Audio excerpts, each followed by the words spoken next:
And I think I'm live. What's up, guys? I'm here all by myself. If you guys can hear me, type 1 in the chat, and then type 3 in the chat, and then type 4 in the chat, and then type 1 again in the chat. In that order, please.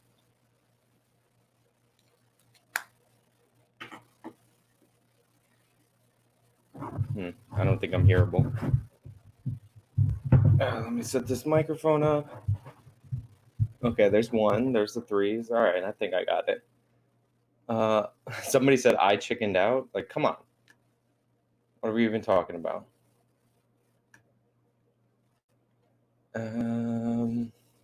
Yeah, I'm waiting. Vaush said he'll call in like whatever time period he's going to call in. So, there's that. Let's see. Okay, so let me do a screen share because this is important. And I'll do the Chrome tab. And so Devin is also streaming my stream on his channel. And I said I would get super meta and stream his stream back onto that. So we're doing that. Very classy. Very much a power move. But yeah. So yeah, I'm just waiting for Vaush to call in. We're going to debate all the topics, and it's going to be amazing. It's going to be the most productive debate ever because, debates on the internet are really productive. It's really going to, open some eyes. Let's see. Let me check the chat. Very much a power move. But yeah, I meant to mute that. Yeah, so he's going to call you a Nazi. Yes. It's Nuance Bro. It's Nuance Bro in the chat. I should probably tweet out the stream. Yeah, so I woke up a little while ago. I didn't prepare at all for this debate because I don't need to prepare. Oh, Vaush is in the lobby right now. Let me pull him up. What's up, Vaush? I'm doing great. How about you? I'm doing good. Can you hear me on your end all fine? Yeah, we hear you great. I look forward to me calling you a Nazi. It seems like we're both living in anticipation of that beautiful moment. Apparently. Well, first and foremost, do you think I'm a Nazi? I don't know. I never know these days, but so far I haven't seen any evidence to that effect. Okay. See, look, some charitableness right here on the program. I love charity. I'm a very charitable guy.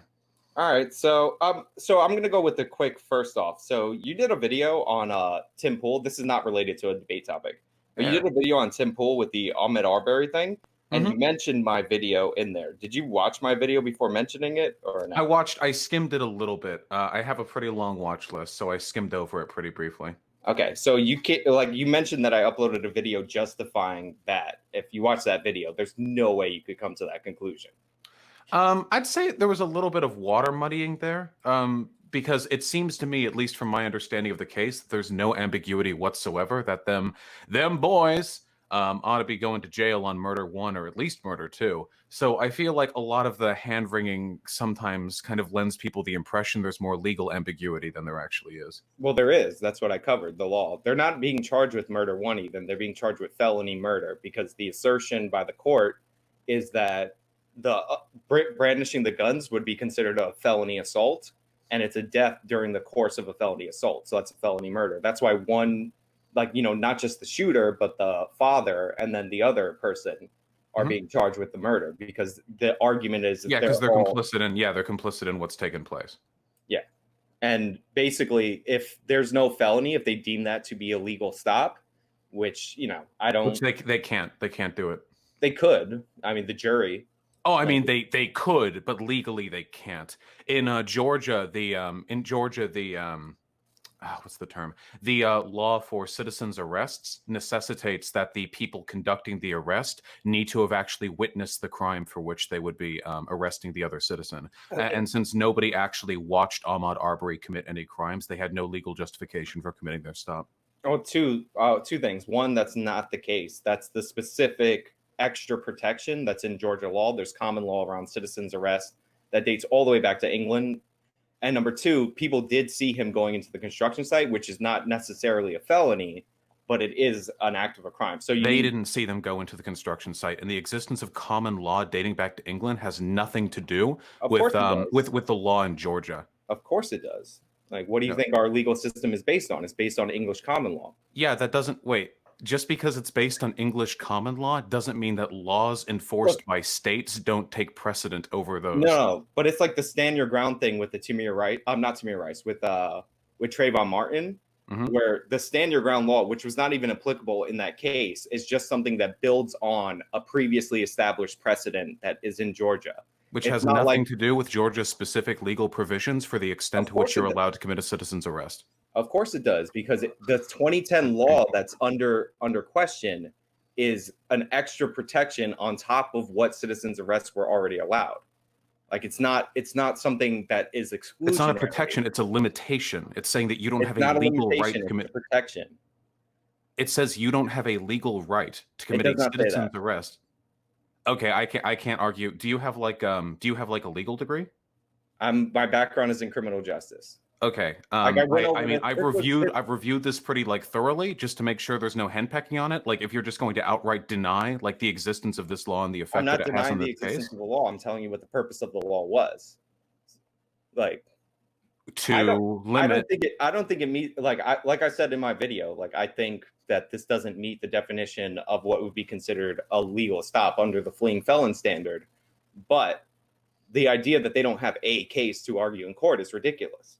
Well, everyone has a case to argue in court. That's the point of a legal system. You argue the case to determine the legality of whatever it is you've done. But that doesn't mean they have a legal justification for having committed that stop. But you think it's a lynching. You go even further than that. What do you think? Yeah, 100. Yeah, they fucking rolled up on that dude in a truck with guns drawn, and they fucking bopped him. Yeah. But do you think they intended to murder him? I don't know. I'm not inside of their heads. I know that they don't seem to have had a legal justification for stopping him. They approached him with a massively excessive degree of force, and then he died in the exchange. Do you think that people who intend on murdering other people wait for them to get into a fight over the gun? Yeah, yes. Crimes of passion often involve an escalation of force that waits on the other person to engage in violence. Yeah. Like, if you approach a person with a firearm and you're like, I'm going to fuck this guy up, but you wait for the other guy to attack you first and then you shoot them. Yeah, that's you're killing them. Well, a crime of passion is not the same thing as a premeditated intent. It's literally a different thing, but okay. Well, they had a premeditated intent to approach him with lethal, weapons on hand in an unjustified citizen's arrest. So it seems like what happens from that point forward is kind of on them. Well, under the principle of charity, do you think it's charitable to say that people are sexually aroused by the death of Ahmaud Arbery? Okay. Do you think that when I say conservatives get off to the death of black people, I am literally making the claim that conservatives get off sexually to the death of black people? I'm asking you. I mean, do you know what the word hyperbole means? Yeah. Yeah, okay. So the hyperbole there would be the sexual component, but the actual underlying statement I'm making is that, I think conservatives like justifying the death of black people. I agree to disagree, but I didn't watch the Tim Pool video. It just happens literally every fucking time a black guy dies under any circumstances. That you were talking about, because I'm not a Tim Pool watcher, so maybe he was reaching under his screen. You never know. I mean, yeah, possibly. I don't know. Or maybe he's doing something inside that cap. I have no idea. But yeah, this seems to happen literally every time. The George Zimmerman case was also pretty open and shut from a moral perspective, but conservatives don't really care. They'll just do anything they can. He does have the wounds on his head. We don't know what happened in the Zimmerman case. We don't, because one of them died because the other guy stalked a 15 or a fucking black boy and then ended up killing the guy. Yeah. So we don't know. He was 17, not 15, but 17. Yeah, that's why I backed off that. Yeah. What about Michael Brown? I'm curious. Since we're going through all these. Michael Brown. Oh fuck, my memory is so many fucking black guys justify deaths. Ferguson. Yeah. I'm pretty sure that Michael Brown. When he charged the police cruiser, right? Yeah. Yeah. Fuck. I'm actually trying to remember. That was so long ago. It feels like it was ages ago. 2014. Holy fuck, that feels like a lifetime ago. That's after Trayvon, though. I'd have to. Yeah. Well, Trayvon was more publicized. I'd have to go over the Michael Brown thing again. I'm pretty sure there was some fuckery there, though. I mean, cops kill so many black kids, I think you should read the Justice Department report on Michael Brown. Within 8 pages of that report, they make a pretty solid case for Officer Wilson. Oh yeah, sure. Like I said, I would need to review that one again. Right. My memory on that one isn't so good. Then we have like the Freddie Gray one, for example. Like, I don't know. There have been a lot Which over one the is years. that? Is that the one in South Carolina? Now the loose cigarette student in New That's York. Michael Brown. I'm not Michael Brown. That's Eric Garner. Eric Garner. Fuck. Then who's Gray? I thought that was the South Carolina one. That was Oh man, there are so many. Okay, sorry. The South Carolina one. If it's Freddie Gray was Baltimore. Okay, yeah, it was Baltimore. Right. The South Carolina one is the one where it's open and shut, and it's not in dispute by anybody. Like the cop shoots him in the back and then drops the taser near him, and he got charged. Yeah, I would need to go over all these again to remember every specific time there's been a race crime fucking controversy in this country. It's crazy how many of there are. But that one's open and shut. He planted a taser on him after, and he was convicted. So. Oh yeah, like I said, I don't remember those specifics. I know Freddie Gray is Baltimore. I know you guys are behind in the live stream, but so yeah. And there's not really an epidemic of black people being killed by white people. Like that's not the case, right? What do you mean by epidemic? We're talking about cop violence, not like white on black violence. But more white people are killed by cops than black people. Yeah, because there are more white people than black people in the USA. Right. And black people are not being killed disproportionately to the level of crime that they commit by police officers. Wait, well, you just said to the level of crime they commit, but what you actually mean is to the amount they're arrested. Considering the fact that black people are arrested far more disproportionately than white people for the same amount of crimes, these two stats might actually be related. For the same amount of crimes, disproportionately how? Like, no. Like for weed smoking, for example, black people and white people consume weed at about the same rate, but black people get arrested like 4 times as much as it. But why? Because black neighborhoods are over-policed. And also police because of long-term racial bias? What do you mean? They're not being over-policed because of racial bias. There's more violent crime in those areas. Wait. You have a background in criminal justice and you don't understand the problem with over-policing black communities? I have a background in criminal justice, and I understand that they target resources to areas with violent crime. Yeah, okay. So let's go over this. Okay, because I also have a background in criminal justice. So here's a problem, all right? Let's say you have 2 neighborhoods, white and black, and the black one's a little bit poor because of long-term systemic slavery, Jim Crow, blah, blah. With that being the case, poorer neighborhoods tend to commit more crime. So the police chief says, okay, we're going to direct more resources towards the poor, the black neighborhood. Then another 5 years roll around, another crime study is done on both neighborhoods. It turns out that in spite of the fact that police are overrepresented in the black community is now committing more crimes, not less crimes than before. The reason for that is because now police are there to catch more crimes. But what that means is more of them are locked up, and it means the community continues its cycle of impoverishment. The over-policing of communities is what contributes to their disproportionate crime committing, not the other way around. No. So like the NYPD, the way that they map crime, because a lot of people like to use the NYPD as an example of this, is they use a system called CompStat, where they just track reports of violent crimes, and then they target the officers to those areas. Now, they do catch some crimes like marijuana, which is like the one crime everybody goes to, just because they're more present in those areas. Because to catch somebody smoking marijuana, you have to see it and smell it. If you have more eyeballs and more nostrils there, then of course you're going to disproportionately get people for marijuana. But that's one crime as a consequence of a higher murder rate, of a higher assault rate. Like the Why do you think there's a higher murder and assault rate? Why do I think that there's a higher murder and assault rate? Because, in black communities. Because, well, not black communities overall. There are specific black communities that have way higher murder rates. Yeah, I agree. Why? Because they're committing murders at higher rates. Yeah, but why? Well, you have fatherless households, and typically people need male role models, especially men, who are most of the people committing these crimes. And when you don't have a male role model during your peak offending years, you're 15 to 24, then... Why don't they have fathers? Because they're not like getting married. A lot of them are getting arrested. Yeah. That's the cycle. Yeah. A lot of them get arrested, which means a new generation grows up without any kids having a father figure, which disproportionately commits the committing of more crime. The only way to fix this long term is with broad systemic socioeconomic support. The amount of police you commit to an area will never fix crime. It can't do it. So you think that it's just because they're being incarcerated, therefore they can't be fathers to their children. They're not already having kids outside of marriage. I mean, if they're in jail, no, they can't really be fathers. Right, so how did they get somebody pregnant while they're in jail? Because they get someone pregnant and then they're arrested at some point during the 18 years it takes to arrive. Anything? Yeah, but Again, Smoking weed, maybe? I don't know. Four but times as likely as a white person. there's not a lot of people serving long sentences or even sentences of months for marijuana in this country. You know, that's not a thing. That's not Not largely. concurrently because the sentences are short, but the fact that there are so many people in there for minor drug violations at any given point in time means there was always a large number of people cycling in and out of But prison. These most go a long way towards destabilizing households. most of the time, these people aren't serving long sentences for possession, What's and a a long lot of sentence? times you'll plead down from a trafficking charge to possession, But what's a long sentence, though?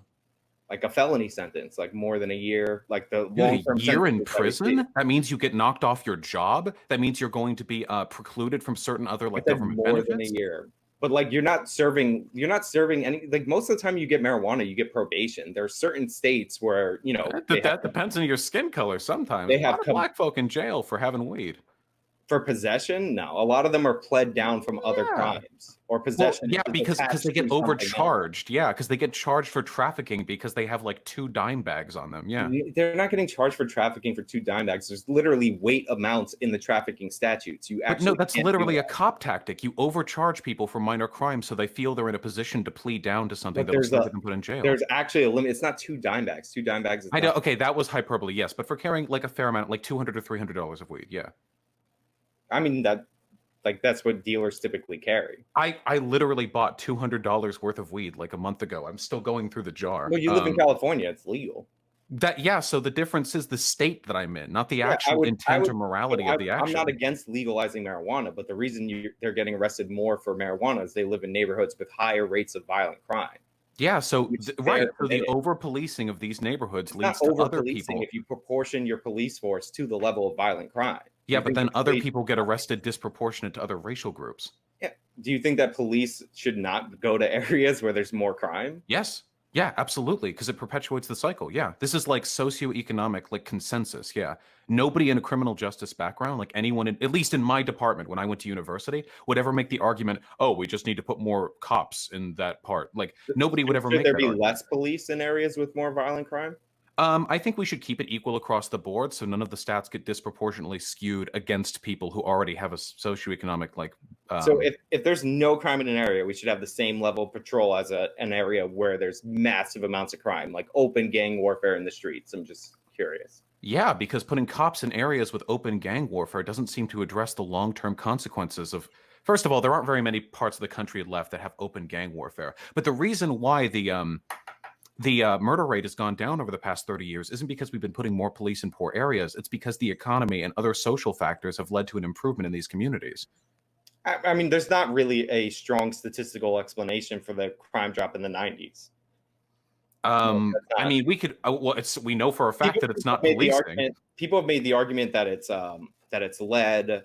People have made the argument like Giuliani likes to take credit for some of his broken windows police policies, but you have a large. I don't think there's any evidence to back that up, though. You have a large drop in crime in like around 94 to 96, and there's no real explanation for that because different states had different policies and like so, and leaded gasoline. Like people have a bunch of different explanations, but yeah, you'd have to look at it like city by city. I don't disagree with that. My main issue is that a lot of people seem to think that like the problem is you can't look at it city by city, except for the cities that didn't drop. And you can see what they're doing wrong because the drop was nationwide around the same time. So there's no consistent policy that would explain the dip. So to say it's socioeconomic improvement, we don't know that because some areas did not improve at the same time. But the evidence doesn't seem to indicate that policing was the solution to this issue. I mean, in some areas, probably. In some areas, not. It depends on the tactic. Well, wait. So it depends on the tactic. So you'd have to say that it does vary city by city. No, of course it varies city by city, but the drop is overall in the country, which is why there's no solid, like you can't point to this policy improving.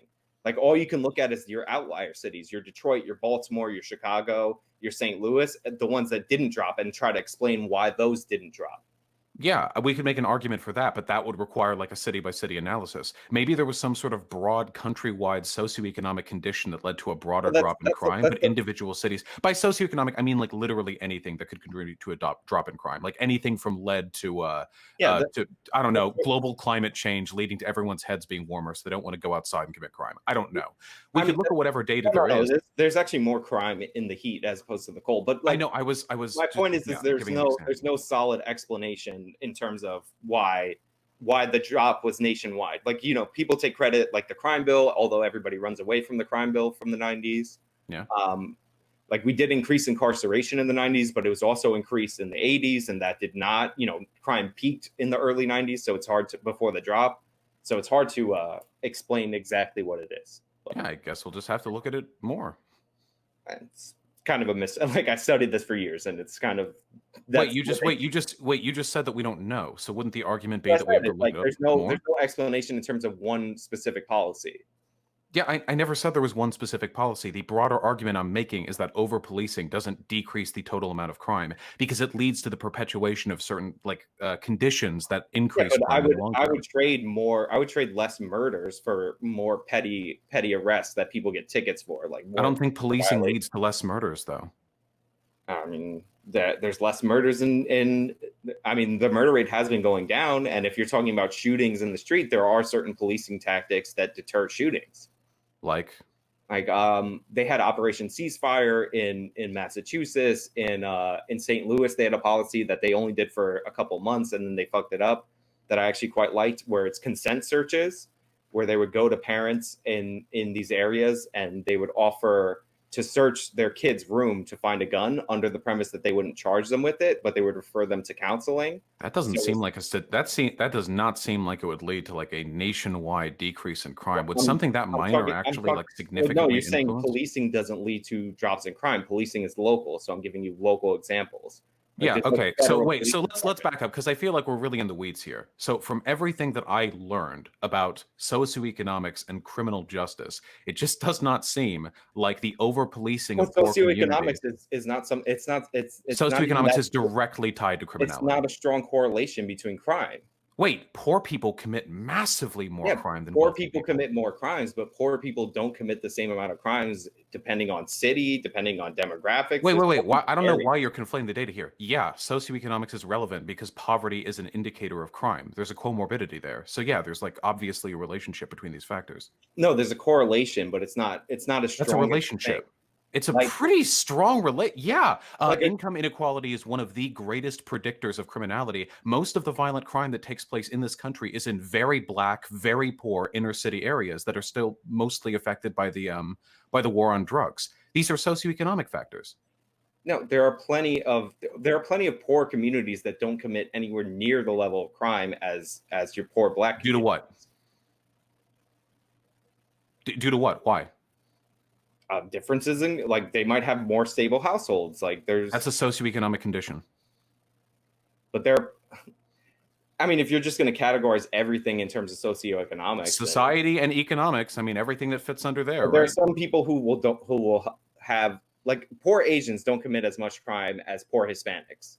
Mm-hmm. Like, we can speculate on socioeconomic reasons as to why that might be the case. But even if you control for socioeconomic status, it's not the same. They're like cultural biases. They're like cultural. That's society. Things. Cultural is socioeconomics. All right, so you're just going to count everything in terms of yeah, that's why I say socioeconomics. Yeah, because it's really broad.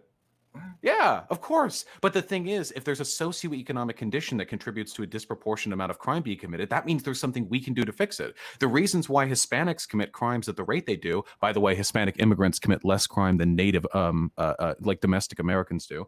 The reason why is because Hispanics are on average 20 years younger than white people in this country. Young people are the ones who commit most of the crime. Yeah. The reason why Asians commit less crime is because a large amount of the Asian population in this country immigrated a long time ago, at least back since past the 1960s, and they tend to be older on average. The new wave of younger Asian people we have in this country are wealthier, like Chinese immigrants that came here for university schooling. So these are people who are selected from wealthy backgrounds who are less likely to to commit crime. The reason why black people disproportionately commit so much crime is in large part because systemic like poverty has kept them in positions where criminality is the only way for them to make it out of the hoods they're born into. But they're like, it's a really complicated interwoven mesh of.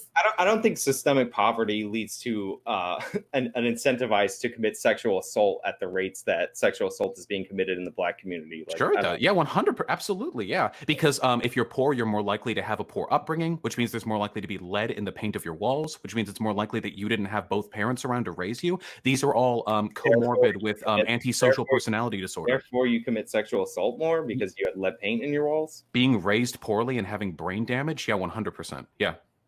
Yeah, but there's no, like, if you check lead levels in these people, I don't think that you're going to find a significant difference. I feel like heightened lead levels literally lead to an increased rate of aggression. I understand what heightened lead levels do, but I'm saying if you check lead levels in like your average rapist, I don't think you're going to find any kind of a strong correlation. I didn't say that all rapists have high lead levels. I said that these are one of a number of characteristics that can lead to an increase in antisocial behavior on the part of poor individual. I said in your average, like if you checked against the general population, right? Well, I would make you a bet. I don't have any data to back this up, and I doubt anyone does. But if we took a survey of the average white rapist and the average poor black, or like poor white rapist and poor black rapist, also, I would be willing to bet that the poor black rapist has a statistically significant difference in the average amount of lead in their blood. Also, when you talk about immigrants committing lower levels of crime, that is true overall. And for illegal immigrants, it's true. But that's because we have an insanely disproportionate amount of our crime coming from the black community. Like, you like to group in, like, if you go by demographics, they commit more crimes than certain demographics and less crimes than others. Yeah, so, well, that's interesting. If illegal immigrants into this country are still committing less crime than a legal demographic of our citizenry, then that's very interesting to me. There are a lot of reasons that could be explained. Okay. Yeah, I mean, yeah, the immigrants just tend not to commit that much crime. It's probably a lot because they toe the line. Like, they just made it here, so like, oh, better be careful, which I totally understand. But then as the immigrants have a first and second generation kid, their level of criminality increases up to the average of the country, which is pretty funny. I guess they're assimilating. They're getting as violent as we are. I think that second gen are actually fine. It might be third gen, maybe third gen, but second gen, they have that like immigrant parent mentality. They're like way more successful than the average American. Yeah, Americans suck. I don't know what we're doing wrong. America's amazing. It's a wonderful country. And maybe America's amazing. Americans are, I don't know. We're really dropping the ball. First class all the way. Why do you hate America? Because America keeps doing crazy shit like bombing other countries. I wish it would stop. If we stop what we're doing in Libya and Syria, okay, I'll back off. All right, I'll say America is poggers. Sorry, I'm pulling up different things in the chat. No worries. Somebody says you need to be sent to a gulag. Would you voluntarily go to a gulag since that's the society you're advocating for? I'm a libertarian socialist. I don't care. I don't give a fuck. All right, well, what does that mean? It means that I care about freedom, democracy, basically every like social value enshrined in the principles of the Enlightenment. I just think that worker-controlled means of production, the abolition of the commodity form, is the best way to get those things. I'm fulfilling the promises of the Enlightenment. I am the ultimate liberal by being a socialist. Right. But I mean, so you think that, I mean, co-ops is something we said we would discuss. You think co-ops are the best direction to go in? For the immediate future, yes. Eventually, they'd have to be supplanted by some more decommodified system. But for the now, I think it's a really good way to start. All right, and why have you arrived at that belief other than communism?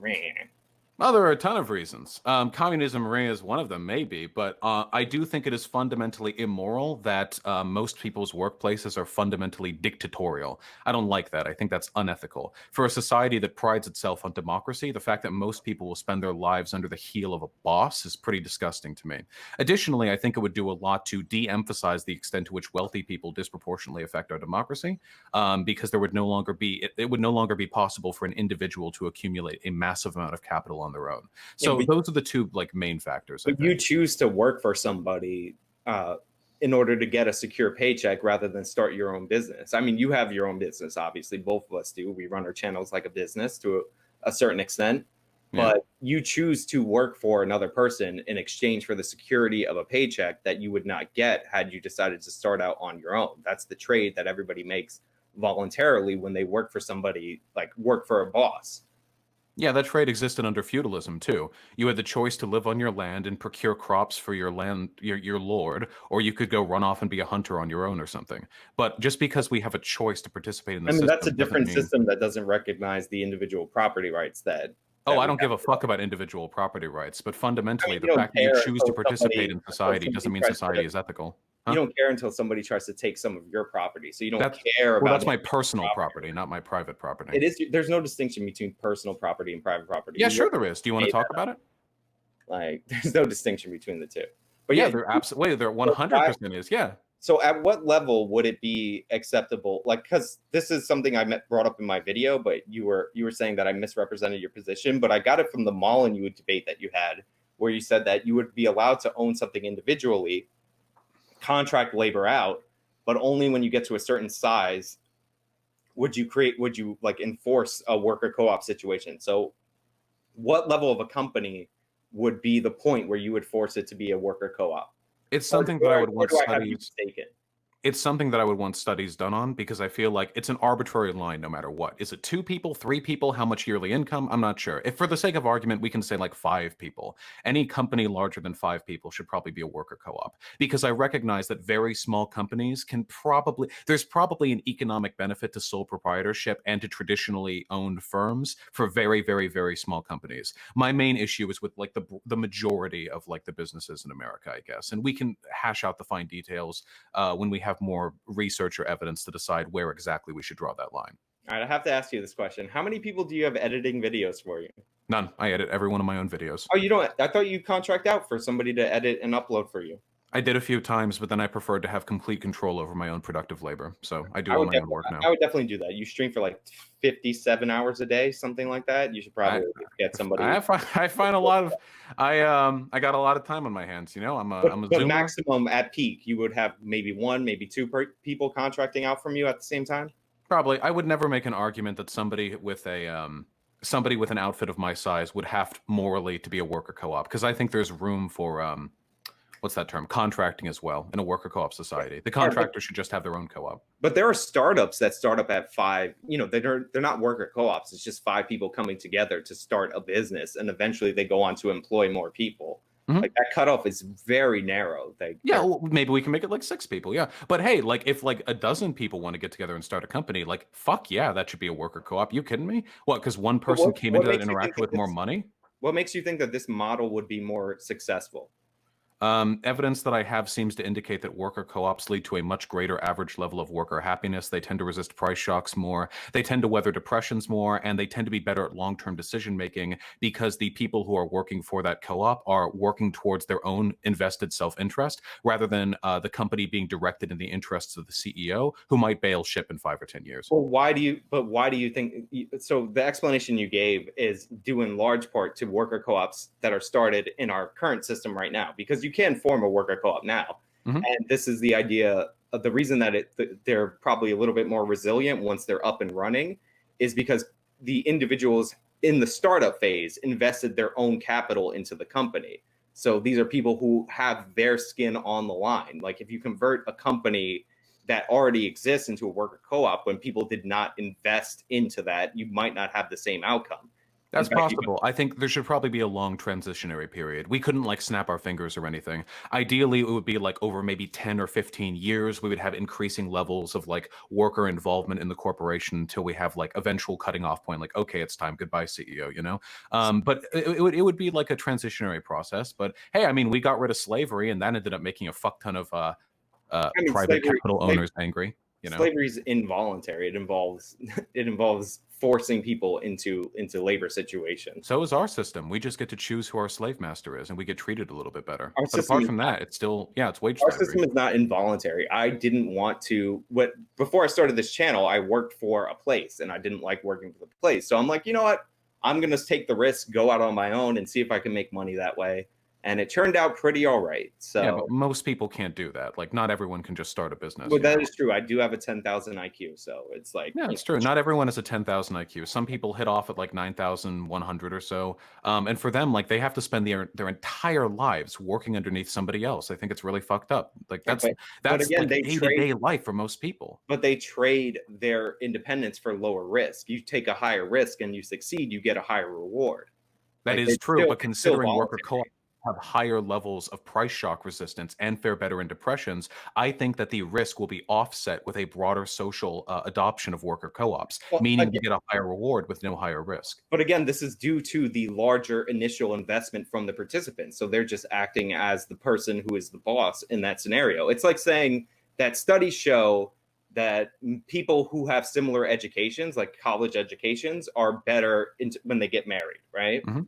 And you're saying, look, they're better when they get married. Therefore, we should create a policy that people after they graduate college are forcibly paired off because statistically, under our system now, where it's voluntary, they're better off. Yeah, but I don't understand what greater risk there would be in a society that has like all worker co-ops.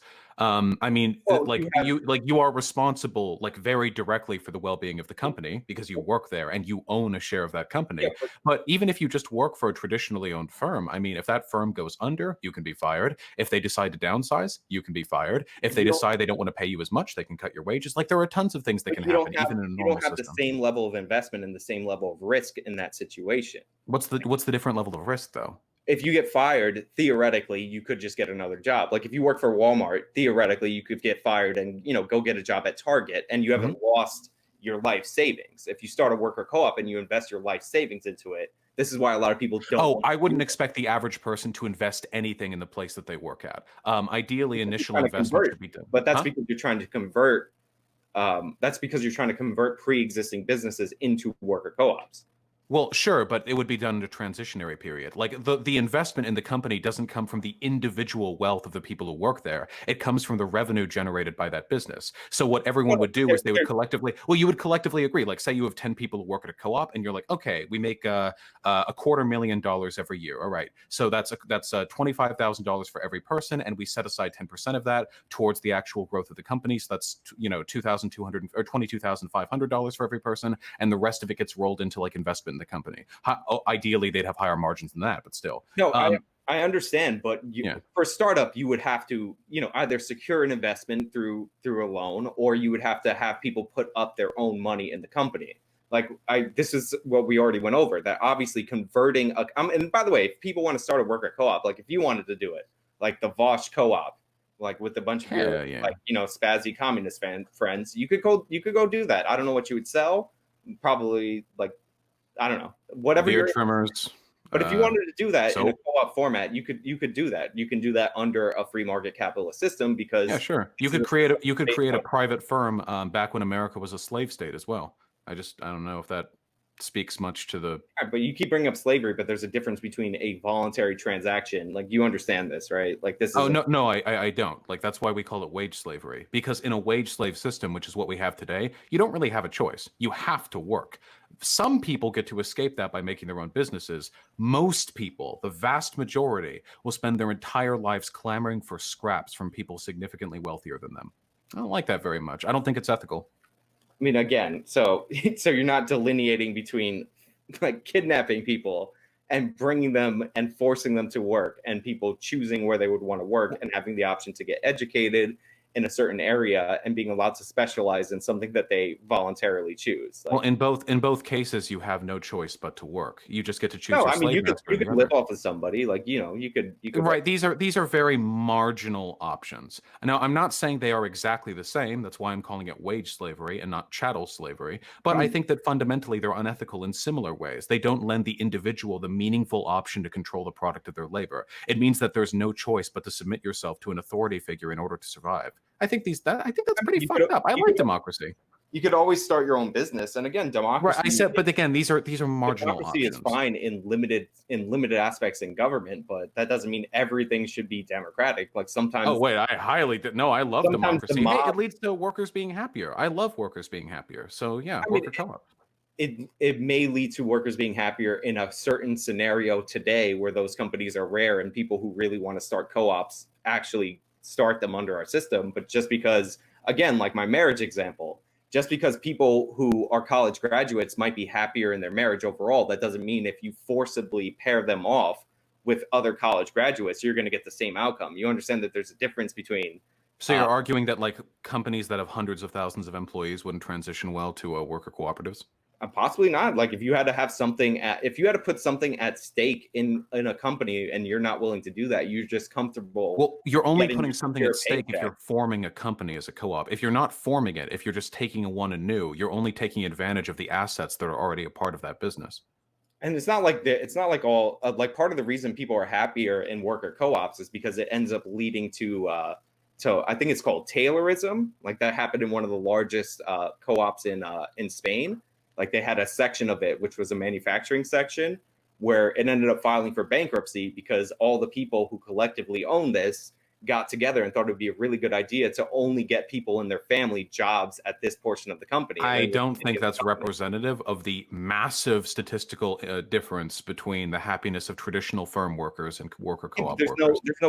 There's no large sample size. I mean, you could compare religious co-ops. Wait. These are highly slim. There are plenty of worker co-ops in America, and the data across them is pretty convincing, at least with regards to worker happiness, resistance to price shocks. The idea that happiness is all coming from nepotism and religion is pretty ridiculous. No, I didn't say it was all from religion, but I'm saying you can compare religious co-ops that people form, like communes, to secular communes, and religious ones do significantly better because there's more sacrifice in those religious communes. But there's not more sacrifice in the in a worker co-op system for the average worker. But sacrifice is what leads to the success of these communes because there's a collective sacrifice in there. What sacrifice of what? Like time? Like anything, resources, time, like. The idea that that's all work. Yeah, everyone sacrifices their time to contribute their labor value to a firm. That's how capitalism works too. Somebody says you love democracy so much, you support Trump. Wait, I'm riding with Biden. I don't know what that guy's talking about. I don't know. I'm a Biden boy over here. Also, Trump was elected in an electoral college system, which is a republic. Not really. He lost the popular vote. I don't know. I'm sure Vaush doesn't like our form of federal government, which originally only had one branch elected democratically. So I definitely have some issues with the federal government. Yeah, I would say so, and some minor criticisms maybe. Yeah, but like I said, there are certain scenarios where in our current system worker co-ops work, but that doesn't mean that they would work broader.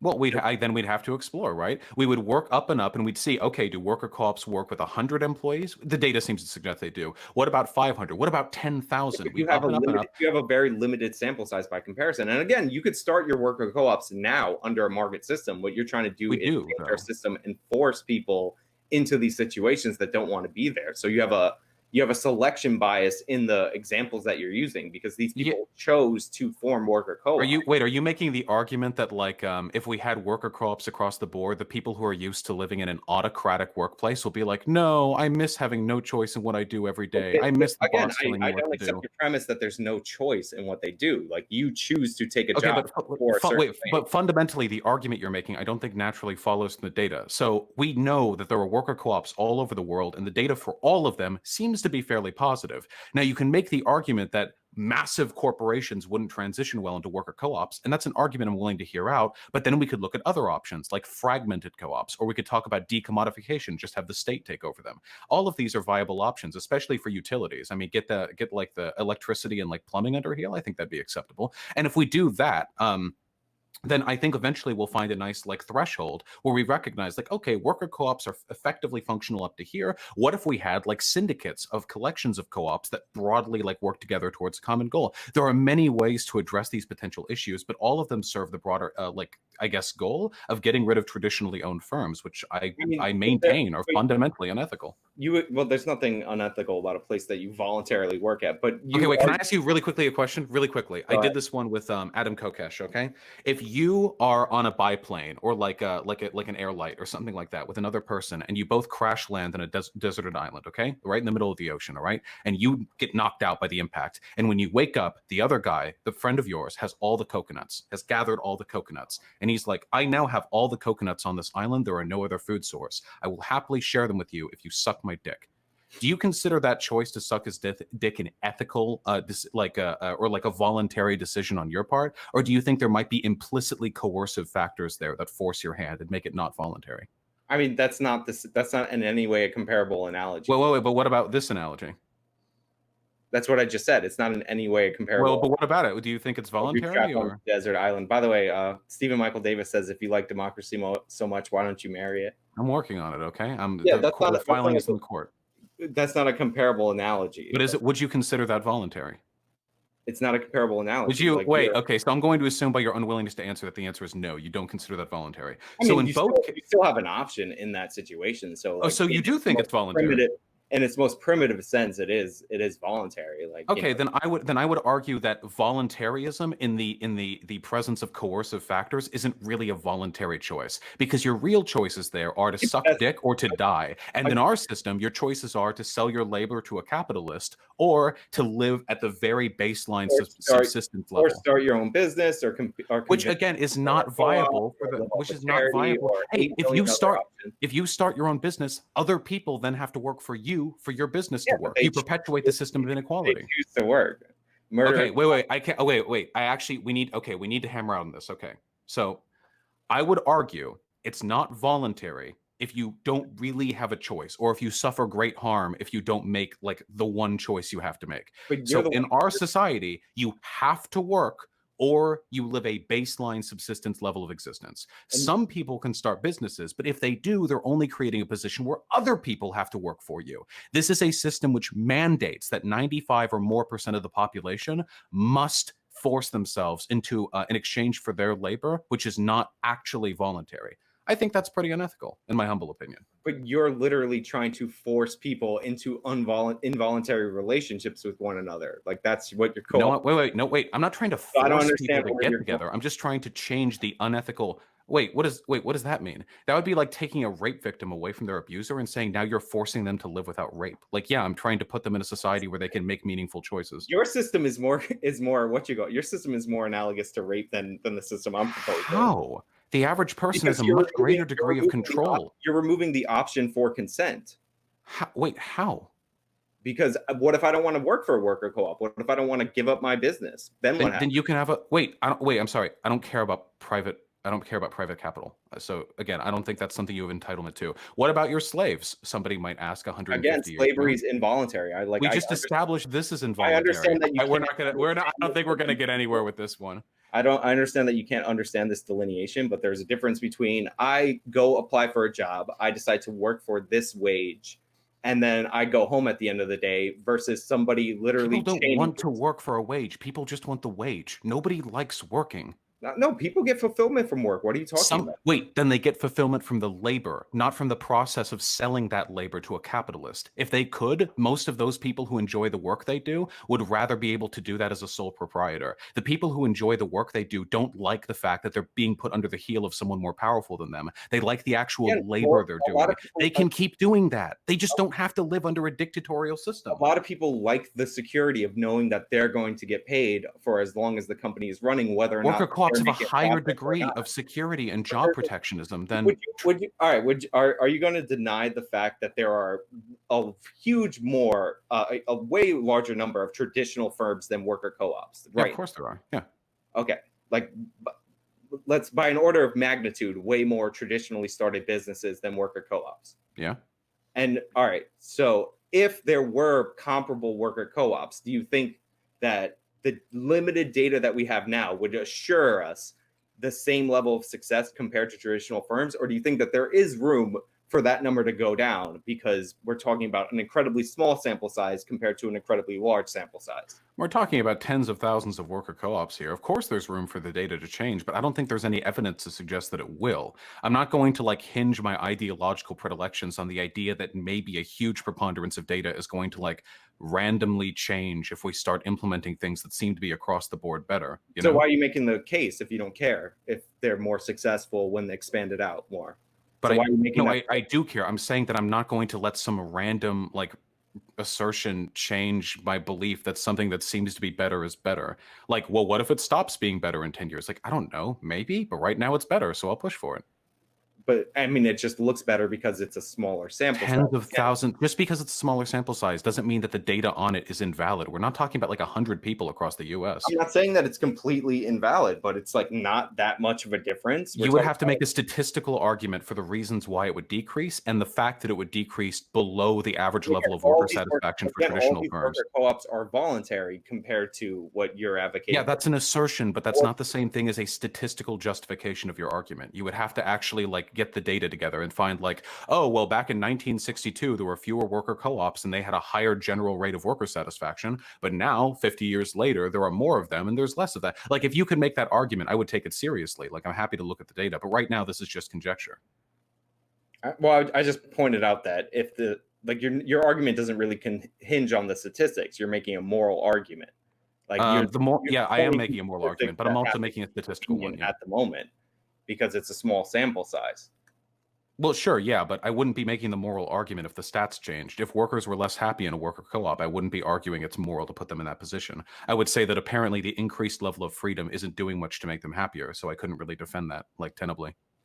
Well, again, the people who choose to be in a worker co-op now are probably happier because they got to make that decision as compared to people who like the security of a solid paycheck. There's no more security. Wait, why do you think there's no security in a worker co-op? Well, if there's a higher degree of security. The data indicates there's more resistance to price shocks. Worker co-ops are more likely to survive their first 3 year of business, which is the most tenuous point for like any startup business, and they're more likely to survive during a depression. Additionally, they're more likely to lower collective wages rather than fire people during like severe like economic downturns. In every way, shape, and form right now, it is better to work for co-ops than it is to work for traditional firms, at least with regards to financial stability. Again, in very limited, narrow circumstances. Okay, but that's conjecture. We would need more data. It makes a huge difference because if 95% of the firms, let's say, are traditional firms, obviously just by the numbers, you're going to have more room for variance there, and you're going to have more people that are less happy with their work and more happy with their work. I wasn't particularly well, actually, I did enjoy the work that I did back in my previous job, but I just preferred to do this on my own.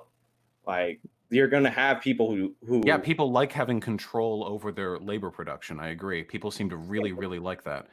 I mean, I don't know, like, again, like, I guess when we're trying to implement more worker co-ops, and if it turns out the data starts reversing, then we can, like, argue that. But until then, it's just conjecture. You can start a worker co-op right now, though. Yeah, but just because I can start a worker co-op doesn't mean the vast majority of people are able to make the choice to work in a worker co-op.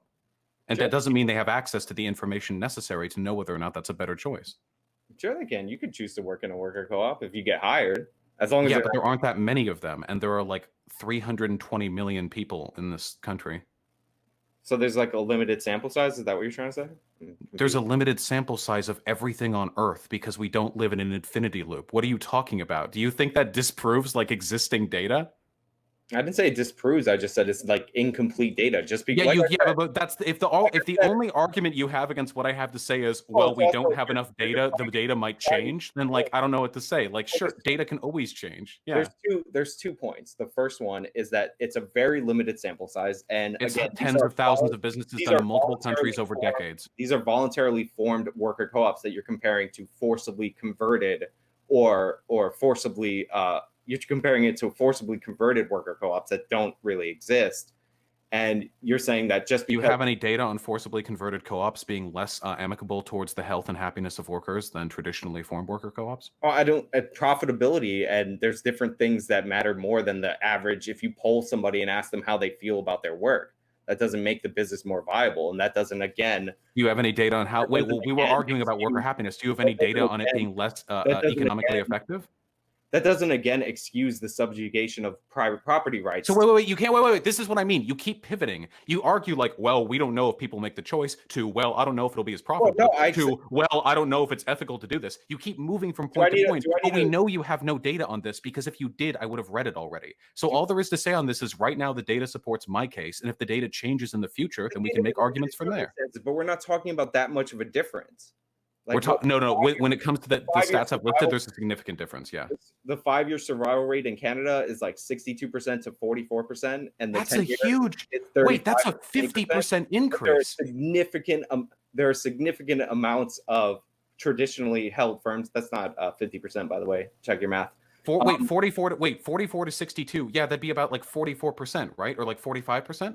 Yeah, that's nearly a 50% increase in survivability. That's an unbelievably huge change. Can I run through these points right quick? So you have limited sample size in voluntary situations where they right now appear to be more stable at a 5-year mark or a 10-year mark or a 3-year mark. I haven't seen the data that you put forward about 3, but like assume it's fine.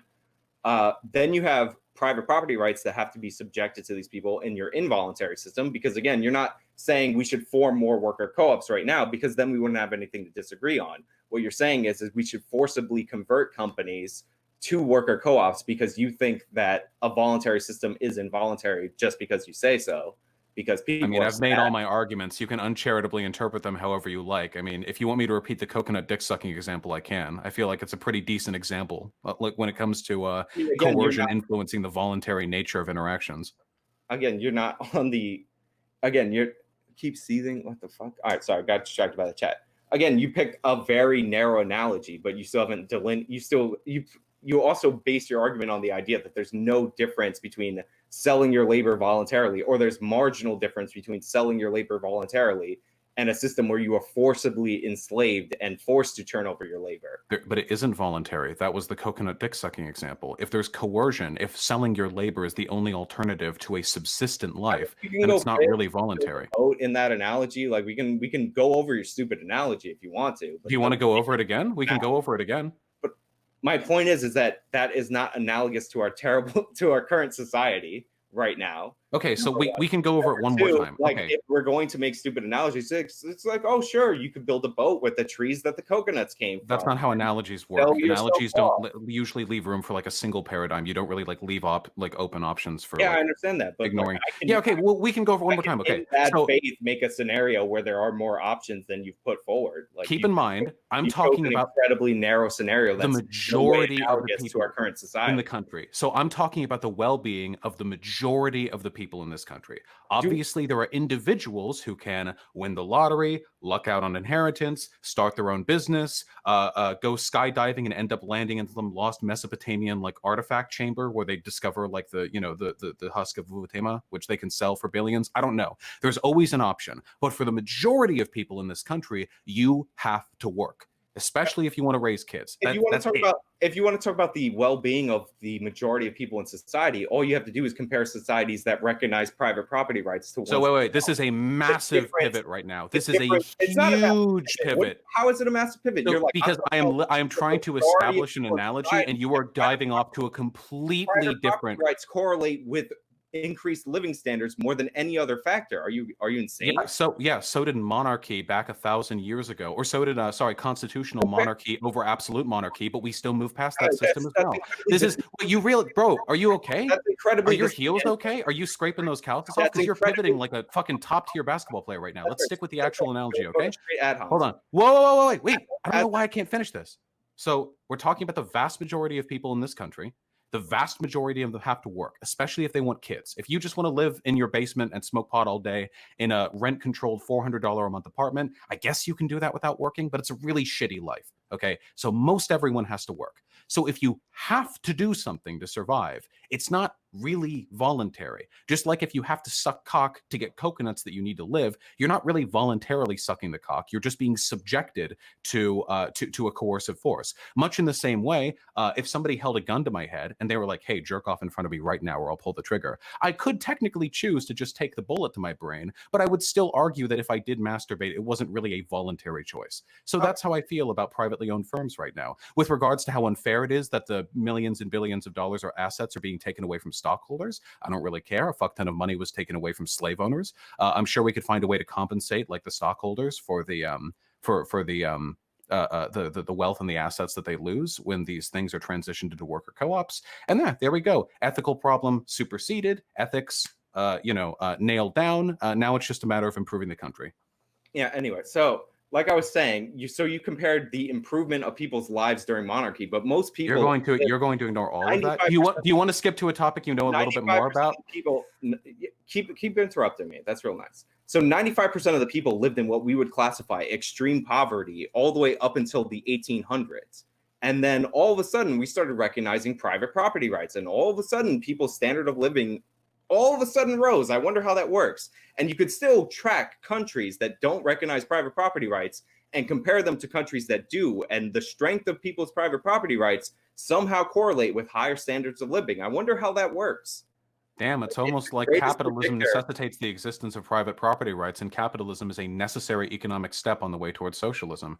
It's almost like great writers thought of this nearly 200 years ago, and they wrote it down in big books that I still haven't gotten around to reading.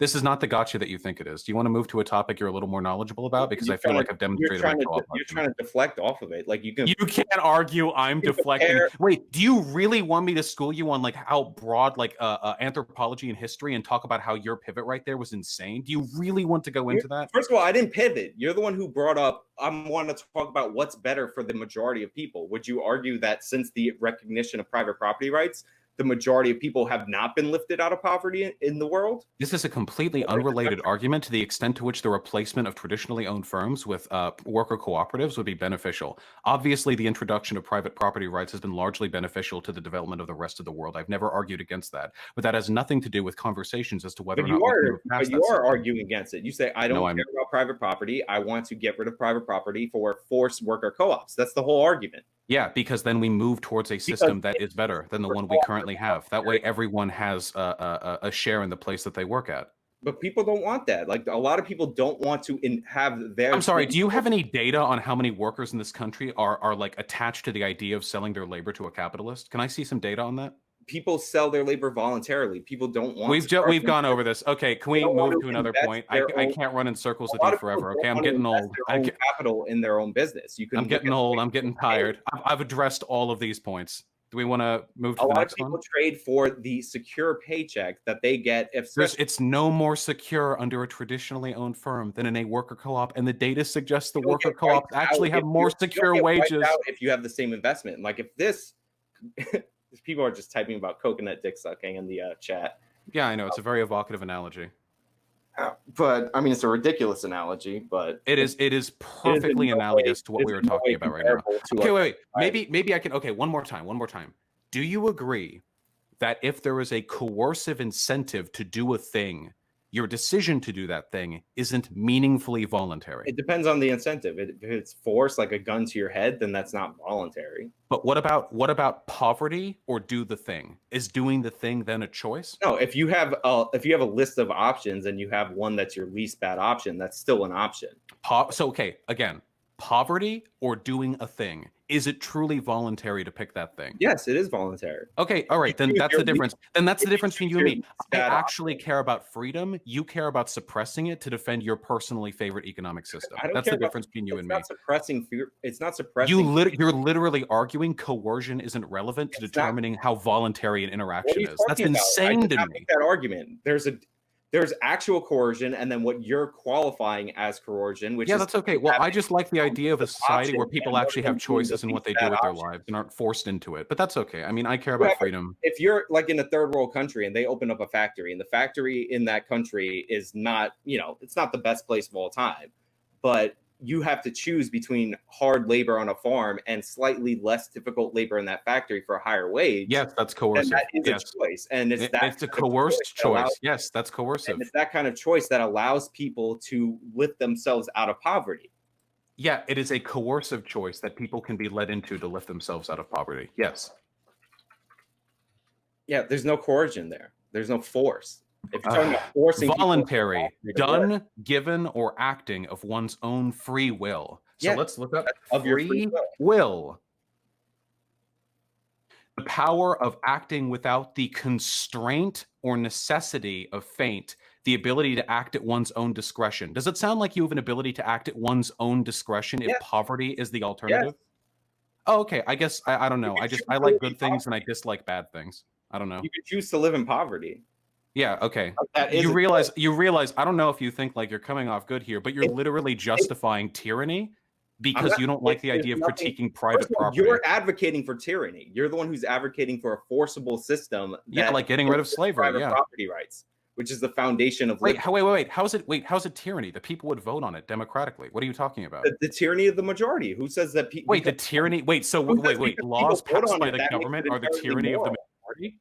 So if most people vote for slavery, that makes slavery moral because you got a No, majority to vote because for it. slavery is immoral, whereas what I'm arguing for would be an increase in the total amount of freedom for the No, vast no, majority but of people. no, you said democracy is moral. So if most people vote for slavery, does that make it somehow moral, or is it, or are there things that No, are but immoral? you argued that it would be tyranny if it's democratically It is enforced. it Then it is wouldn't. tyrannical.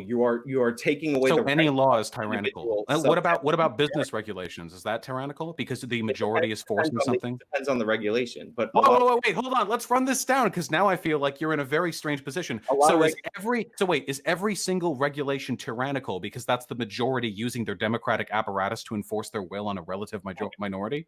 let me Are you a monarchist? let me state this pretty clearly so you can understand it.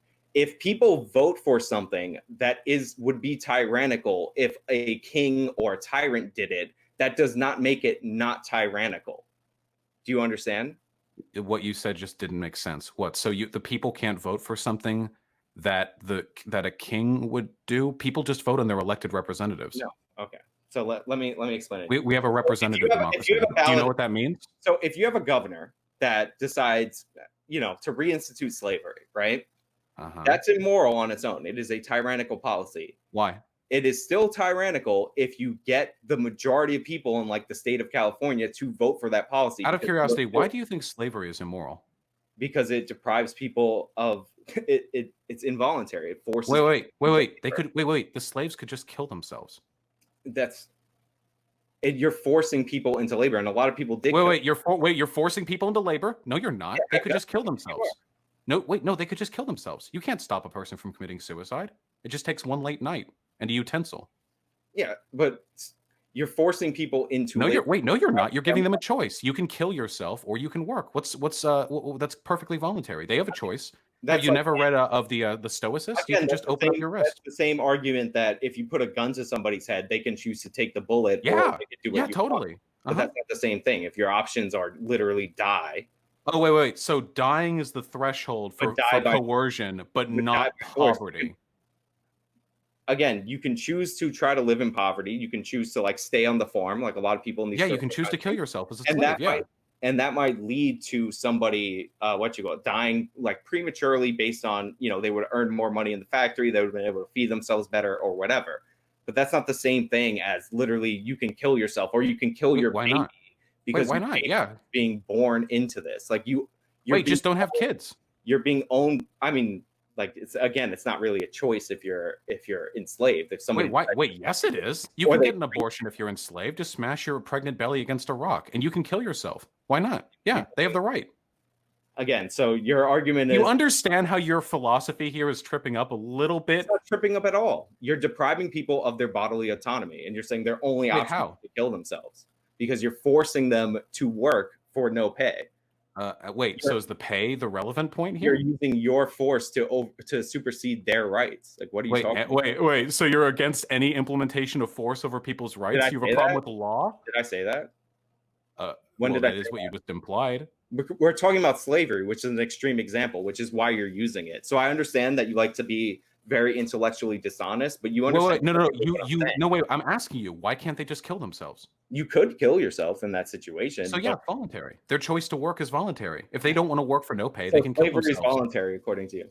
According to you, I'm asking you what the philosophical difference is. If you hold somebody, if you kidnap somebody, right, and you forcibly abduct them, and then you hold them prisoner, then sure, they can kill themselves, right? But Mhm. saying that if they don't kill themselves, therefore you didn't kidnap them is absurd. And you Well, it know, would have nothing to do with them kidnapping you. It would be whether or not they're making the choice to like live as your sex slave in the basement or whatever. So they could live as your sex slave in your basement, or they could again, kill this is themselves. not What's analogous to involuntary about that? monopoly. This is not analogous to choosing one job over another job. Wait, we're not talking about choosing one job over another job. The That's what choice is poverty or selling your labor to a capitalist for the vast majority of Americans. So I ask you, fundamentally, how do you philosophically distinguish between, oh, you could just choose to live in poverty, or, oh, you could just choose to kill yourself? Well, again, you can work and be in poverty, and like you can take a low paid job. Oh, wait, that makes it better? You can work and be in poverty? Oh my God, what choices we You get in can this choose capitalist among system. your least bad options. It's not the same thing as being. It's not the same thing as being captured and forced into slavery and having the force of government approve of that Wait, slavery. you're not. Wait. A lot of slaves are just born into it. You're born into a Yeah, system where you can exactly. choose to die or choose Where's to the work for choice no in that? pay. What's the Or difference? as somebody's property. Where's the choice? What's the difference? Where's the choice in that? You can kill yourself. I mean, wait, to be fair, you could work and then die in the working conditions. Like you could you could work and you could live in poverty too. That's also an option. This is philosophically untenable. The only way out for you would be to say, I recognize that there is a level of coercion which is implicit to living in a No, modern society, but I accept this level of coercion, even though it impedes I people's didn't. freedom. I didn't But say then I would argue we could get rid of that level of coercion with some social with changes, more and here are the coercion. ways we can do it. You're advocating for more coercion. No, I'm okay. Yeah, you are. You're Okay, advocating wait. for stripping Out of people of curiosity, their private out of property curiosity, rights, which is an extension of their bodily autonomy. getting rid of slavery, is that increasing the amount of coercion in America? It's decreasing the amount of coercion. You realize those slave owners were never compensated for their losses. Many of them were Actually, killed. a lot of them were. Many of them weren't. But wait, do you think they should have been? Yeah, if you lived in a society where slavery was the norm, to make a better transition, like I would, like, look, I'm not alive back then, but looking back with like Captain Hindsight, you could have used eminent domain like theoretically, obviously this wouldn't have happened, Interesting. but So you're theoretically, okay with the government seizing private property as long as the owners are compensated? theoretically you could have used eminent domain to avert the Civil War. Like, Wait, you think they could have eminent I said, domained the South? Wait. I'm sorry. That was the dumbest thing. Wait, you realize the South is like, it was like its own country, right? Like it was, you can't eminent domain a country. Okay, I'm not talking about the landmass. Like, again, try to follow along. This is a theoretical. You're talking about millions of slaves. This is a theoretical exercise. Like, you had the Fifth Amendment, and theoretically, if my choice was fight the Civil War or end slavery, without a civil war, then theoretically, with hindsight, you could have used the eminent domain clause in the Fifth Amendment. Why would they have gone along with that? Well, all it took was the threat of the illegalization of slavery for them to secede. Why would they not did I not start this off by saying that it's not like it wouldn't have worked in practice? I'm sorry. Okay, my apologies. I've never argued about World War II and then said, well, like theoretically they could have just like paid off Hitler 500 marks and then he would have fucked off and then World War II never would happen. That's not something built into the Constitution. Sending Hitler 500 marks would have been totally legal back then. It's not the same thing. Like, what are you sending him the marks for? So that he doesn't become a so he fucks off. So he stops genociding people. I don't know. So he can stop. They actually did try appeasement, which is, similar to sending him money. You're giving him the first couple of countries that he conquered. Like, they tried that. It didn't work. It didn't prevent World War II. Yeah, it didn't work too good. But if you were in a system like that and you're heavily invested in that, I wouldn't mind at the time giving money to the people who were enslaved to compensate them for their labor, or giving people who own slaves who were in that system money to compensate them for what they perceive as a loss of their private property. Because at the time, so wait, why should they be compensated? Because they are taking out a loss, and you're just trying to prevent a civil war at that point. As a pragmatic solution, then yeah. Why free the slaves at all? Because it's immoral. You're holding people as private property. Why is it immoral? Because you're holding people as private property when people. So that's it? What if they hadn't been there as private property, but instead they just been kept at a fence? Had been shot anytime they tried to leave the fence, but they're still technically free citizens. That's the same thing. Like, oh, okay, wait. So wait, I'm sorry. Really quickly. So there's no functional difference between being private property of another and being put in a position where you can't escape a system where you have to force like yourself to provide labor for another. Literally escaping versus, again, you voluntarily taking a job at a place. That's not okay. So wait, it's the proximity that matters. What if there's no fence, but you have to come back or you die? The reason I said it's the same thing is because you're talking about the analogy that you're using would be the same thing. It's like if you leave this property, this happened under slavery, then you're considered a fugitive slave and you could be captured or killed. Okay, and so they could just kill themselves. Yeah, that's death is an option. Why don't they just not leave? Again, it's if your option. You can't. You can't do it. There's no philosophical distinction that allows you to draw this arbitrary line. Why can't you just accept that it probably sucked for the vast majority of people in this country to be put in a position where they have to submit themselves to an autocratic economic system? Again, why can't we just say that? Why can't you just? This would be so much easier if you just accept the factual reality that coercion influences voluntary decision making. Any factual reality. There's a difference between a violation of your right. All right. Okay. I can't. Your rights to private property and your rights to bodily autonomy. You working for a place instead of living in poverty violates none of those rights. Somebody saying that they will kill you is a violation of your right to life, or it's a violation of your right to bodily autonomy. And you. Wait, we're arguing what's moral, not what's legal. And you being killed for disobeying those orders is a violation of your right to life. We're arguing what's moral. Your system inherently has to infringe on other people's rights. I just said we're arguing what's moral, not what's legal. I'm making a moral point. What are you? You're making a legal. When we say the right to life, we're referring to a legal document. That's a moral principle. Yeah, that is inscribed in a legal document. That's a moral principle, though. It's not. It's inscribed. Not in fact, people debate legal. People debate how long or how far the right to life extends. That's what life pro-choice is. Didn't we have a third topic we were also going to discuss? I thought we were still on the first topic. Well, the first topic was crime, and I think we had a lot of fun. And now we're on forced worker co-ops, and I think we also had puberty blockers. Okay. Do you want to move on to that one? Yeah, maybe. All your points by moving on.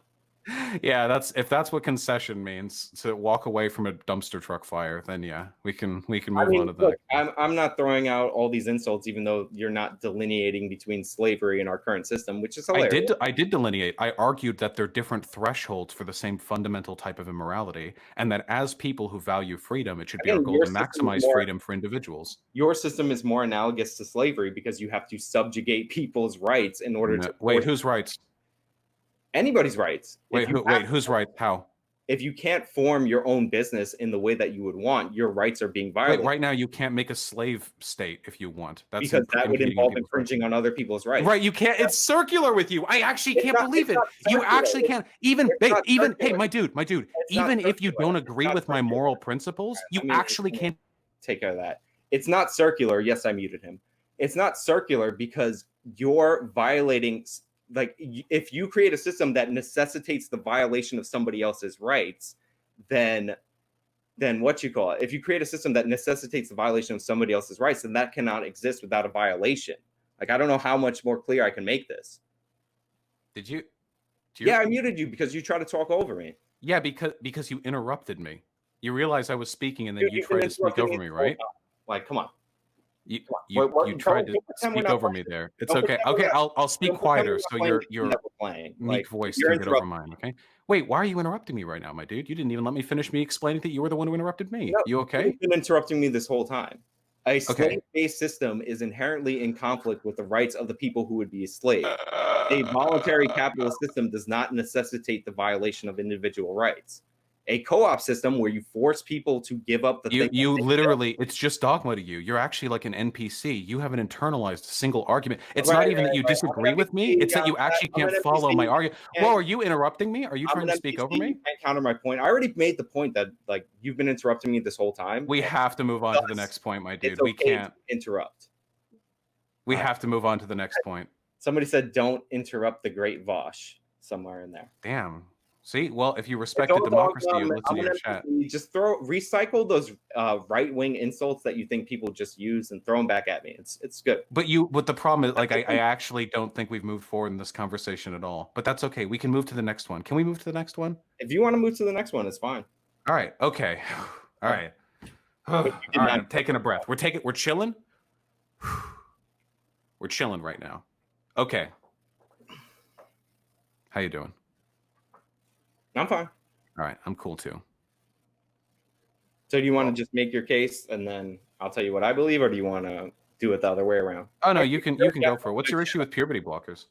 I don't think that you should give puberty blockers to underage children. There's not a lot of data to support that they are safe for the gender transition. Obviously, they are something that existed for children who go into puberty early. That's what they're designed to do, their treatment. But the negative consequences of somebody trying to detransition, if they make the choice, or if they say that they are transgender at a young age and they end up growing out of it, far supersedes the benefit from doing puberty blockers, in my opinion. Okay. Yeah, so my argument would be everything that you just said is factually wrong. The data seems to suggest that puberty blockers are widely appreciated by young trans people, that medical experts seem to be very good at determining which people actually are subject to gender dysphoria and which people aren't, and that the vast, vast, vast majority of people who transition do not end up regretting their choice. And that's the reason why the plurality of scientific organizations recommend the use of puberty blockers for young people. All right. Well, do you have any data to back that up? If we Yes, go full nerd, I do. Here you go. So here's a fairly comprehensive study on the impacts of puberty blockers, the pediatric study from the AAP News and Journal Gateway, which talks about the effect of puberty suppression during youth. I can find some more data if you'll give me a second. I was just quickly typing that one up. So you're talking about the one with 55 people in the sample that not only started on puberty blockers, but they went through the entire gender transition. And then when they were surveyed when they were older, they said that they didn't regret it. Like 55 people. That's the one. Yeah. Do you have any larger sample size that you'd like to use to I'm provide asking the you if you have a argument? larger sample size. And for that study, if I have this correct, they interviewed the people 3 times before they were participants in the study, and they were on puberty blockers for about a year, and then they started hormonal transition, and then they went with the full surgery. Correct? Yes, I believe so. For the majority of these, So, I think a few of them didn't go forward with a surgery, but they all transitioned. well, they went through with some form of surgery. If I'm just going off the study. You can correct me if I'm wrong, but that's what I remember when I was looking into it. But so do you think? And I believe it was 22 male to females. And correct me if I have this one backwards, because I'll flip it. 22 male to females and 33 female to males. Was that the number, or was it the other way around? I'm pretty sure it was 22 trans women and 33 trans men.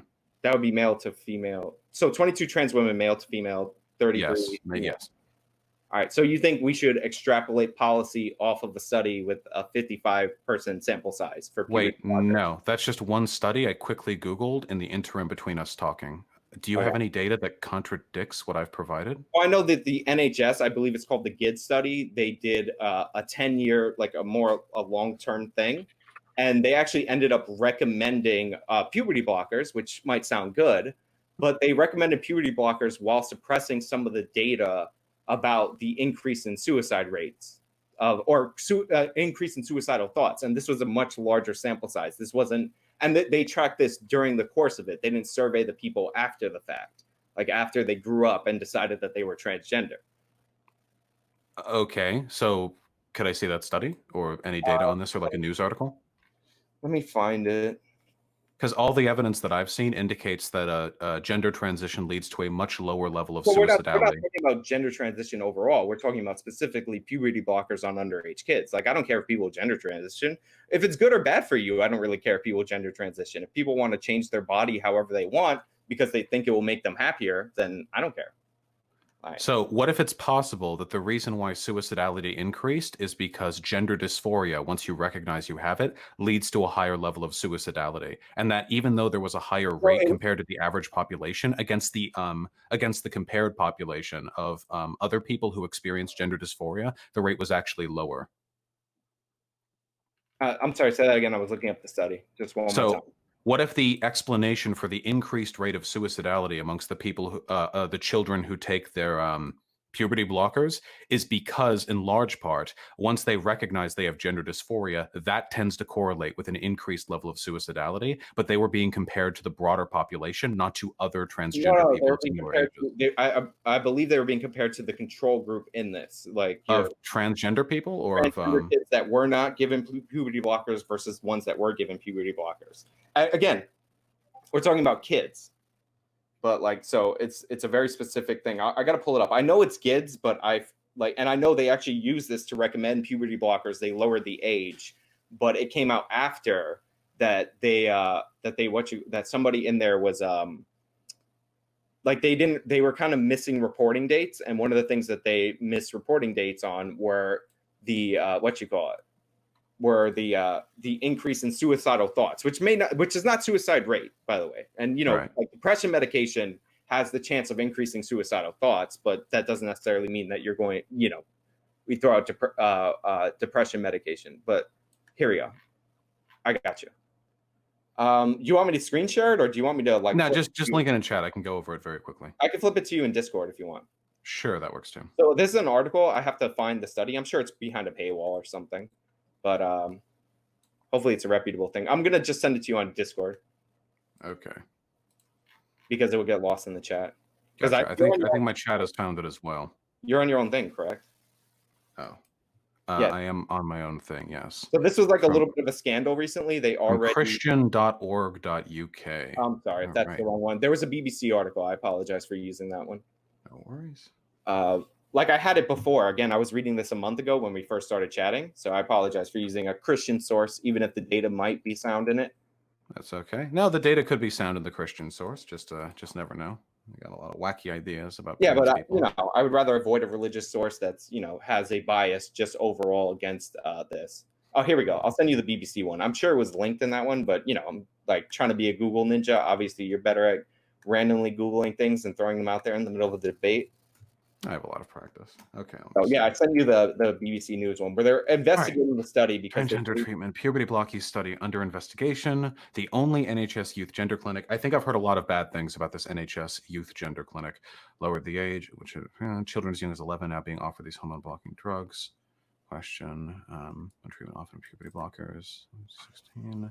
Access drugs, a life-changing step. Previous research had suggested all young people who took the blockers went on to take cross-sex hormones, the next stage towards fully transitioning to the opposite gender. But patients and parents were not told this in the information sheet.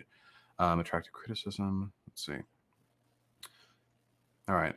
Preliminary data of 30 of the 44 young people in the study. Oh, that's interesting. You were impugning me for a study that had 55 people. But the reason I'm bringing this up is not because the sample size is amazing. The reason I'm bringing this up is because this is the study that the UK used as a justification to lower the age for puberty blockers.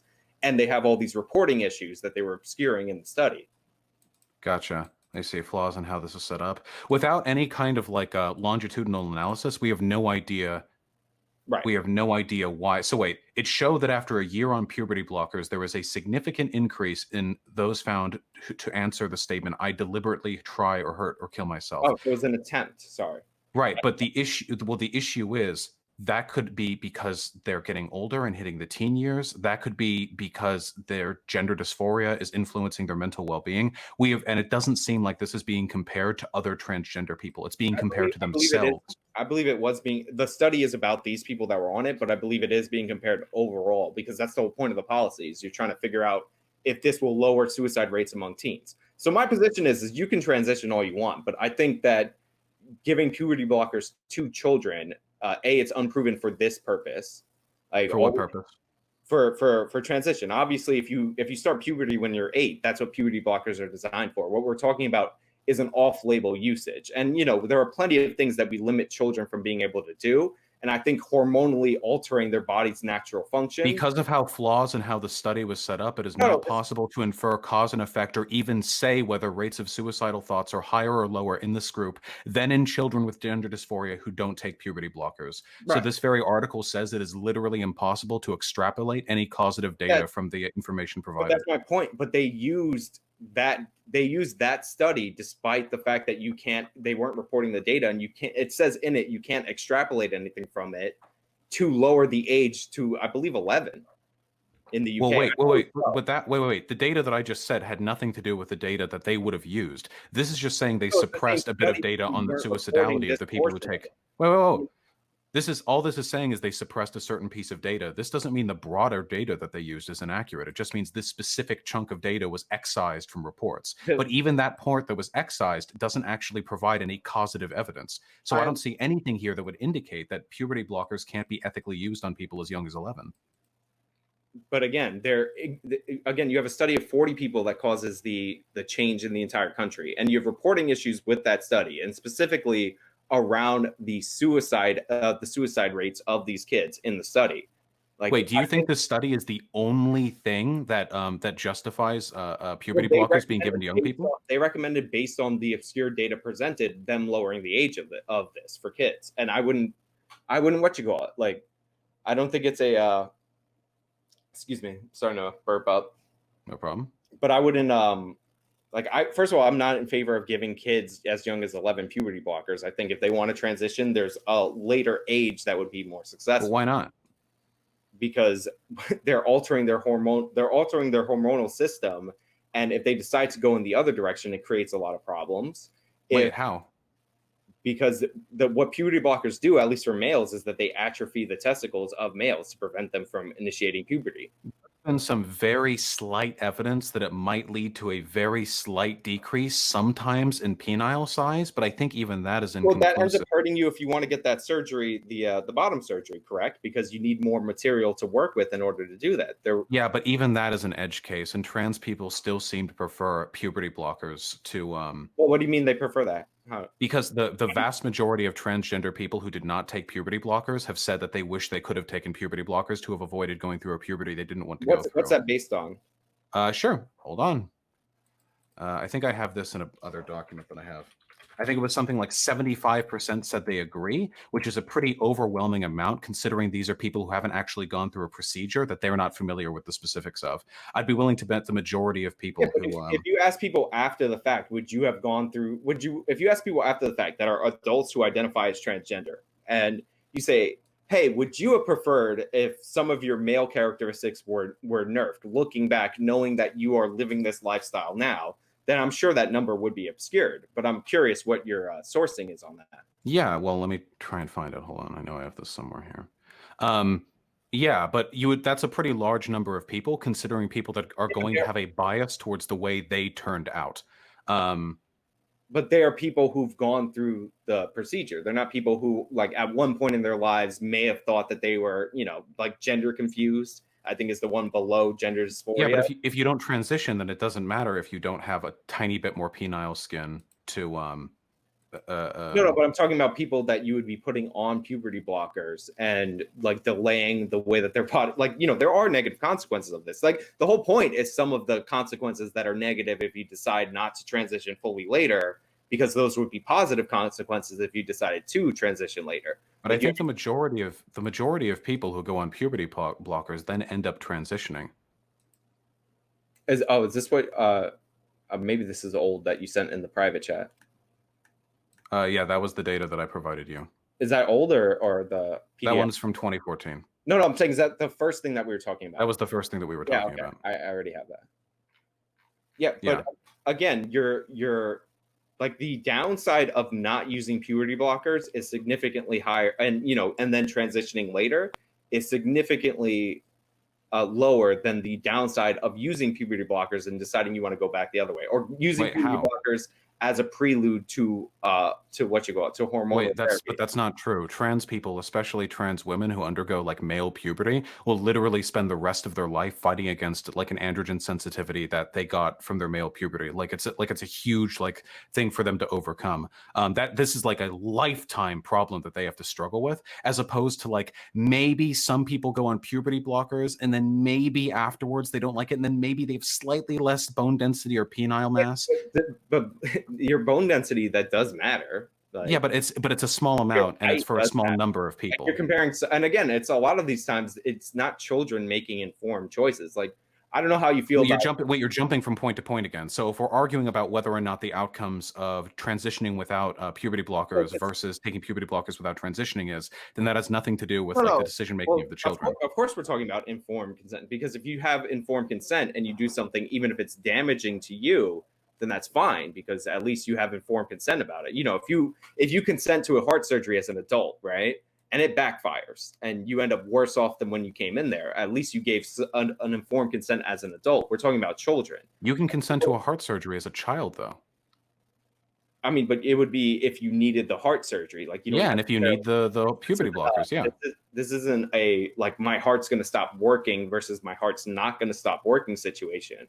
But the doctors often like provide treatment for children that involves a change to their bodies. That's a thing that happens pretty often. It can happen after accidents with regard to amputations. It can happen even in non-lethal But you're not. But circumstances. you're not trying Sometimes to. there are even plastic surgeries that are done on children with the children, like the consent of the child. Oh, and the parents. But you're not. You're not Yeah. talking. Who is? Okay, sorry. Somebody's popping something in the chat that's a little crazy. Um, it caught my eye. But there's a difference between you're trying to address something that is physically wrong with them, that will lead to death or serious medical problems down the line, and you're trying to promote a procedure that you're trying to make them feel better about themselves. Like you're trying to alleviate. Which could lead to them killing themselves less often down the line. Yeah, I'd say you're saving their life either way. But you could have people socially transition when they're a kid if like you want them to be recognized as, a female rather than medically alter their body. Yeah, but medically altering their body is a way to prevent them from experiencing the puberty that is going to end up hamstringing their body. That thing in the chat that says that the whatever survey about transgender people that wanted puberty blockers or something retroactively, they would have preferred to have it. I wasn't able to find that data. I know that I had it somewhere here, but I guess I can look it up after and send it to you. I'm sure your chat will send it to you. Because I did see a study on that, but it doesn't produce the same like outcomes. What outcomes differ from my? Well, it's a survey, and I think this might be what you're referencing. A survey of about 20,000 transgender people, like after the fact. Again, these are people who went through the transition, and it's pretty impressive on its surface. It's like 20,600 people. But then only 16.9% of them wanted to even have or would have said that they ever wanted puberty blockers, and only 2.5% of them ever had it. And so wait, in a study of tens of thousands of trans people, only a minority, like a small minority, said they would be interested in puberty blockers? Yeah, 16% said that they were interested at the time, and only 2% had access to it. Wait, interested at the time? What if they weren't interested because they didn't have access to it? Well, that was the question is whether they were interested. So they have people who were interested and didn't have access to it. Can I see that data? All right. Let me find the abstract because I'm kind of going off of memory. But yeah, my point is that in this study that they did, it's like 20,000 people, but in reality, if you do the math on the percentages, it's about 87 people. So again, 87 out of 20,000 transition trans people said they would have had it. Puberty blockers. Wait, but we're not arguing over how many of them had it. We're arguing over how popular it is amongst trans people. Well, it was 16.9 that said that they wanted it. So this is a reference to it. I sent it in the Discord. All right, a reference. So again, it's like you're surveying people, of course, who are already transitioned, though. Like you're not. Puberty blockers reduce suicidal ideations amongst transgender teens. Interesting. That seems to contradict whatever evidence like you were trying to suggest with the previous thing. Oh, I didn't say that. I didn't say that it wouldn't. I didn't say anything about the suicide rate. What I said is that you're doing permanent damage to people's bodies who are underage that you don't need to necessarily do. And again, it says that their suicidality was reduced, but just do the math on that one, and you end up with like 87 people out of this 20,000 survey. So I see this a lot with the transgender. Wait. Okay. Just because a minority of the surveyed number of people took puberty blockers doesn't mean the fact that those who did had lowered levels of suicidality is irrelevant. 87 people. You are conflating. Wait, 2.5% of 20,000 people? No, had access to 16.9%. Of 16 point. People who not 2.5% of 16.9%. It's not multiplicative.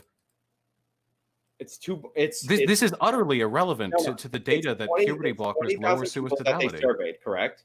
I'm sorry? 20,000 people that they surveyed, correct? I'm trying to look through it. This isn't even an abstract. It's like a medical news journal. There's a link in there. I couldn't find the abstract. I was just pulling it up. Again, it's from memory. But so you had 20,600 people surveyed. About 16.9% of them said that they were even interested. So already you've lopped off a huge majority of your group right there, right? Yeah, but that's irrelevant to whatever proportion of people who did take those hormone blockers felt about that. Yeah, but it's the proportion of people who wanted it that took it. Yeah, and it helped them. But it's an insanely small sample size. Wait, then that's a different argument. What does that mean? My point is that there's not the data. Every time I delve into the data on You puberty don't blockers have in any children, data on you this. You're have just saying like existing data, it doesn't have a large every enough time I sample delve size. every time I delve into the data on puberty blockers in children, I find out that there's like no people being surveyed. Okay, 2.5% of the sampled number received puberty suppression. So that is at minimum 500 people, which is a statistically significant number of people to pull for any amount. Those who received that treatment did, compared to those who wanted pubertal suppression but did not receive it, have lower odds of lifetime suicidal ideation. Again, your server, send me what you're looking at right now, please. Yeah, this is the actual article. It says it right here. So it was hundreds of people who actually took those puberty blockers, and of them, there was a statistically significant decrease in the suicidality of those who did. Let me pop this up. Dun, dun. 16, 19. You keep talking. I'm just going over this right quick. Oh, it's okay. There's plenty for me to read as well. 2%.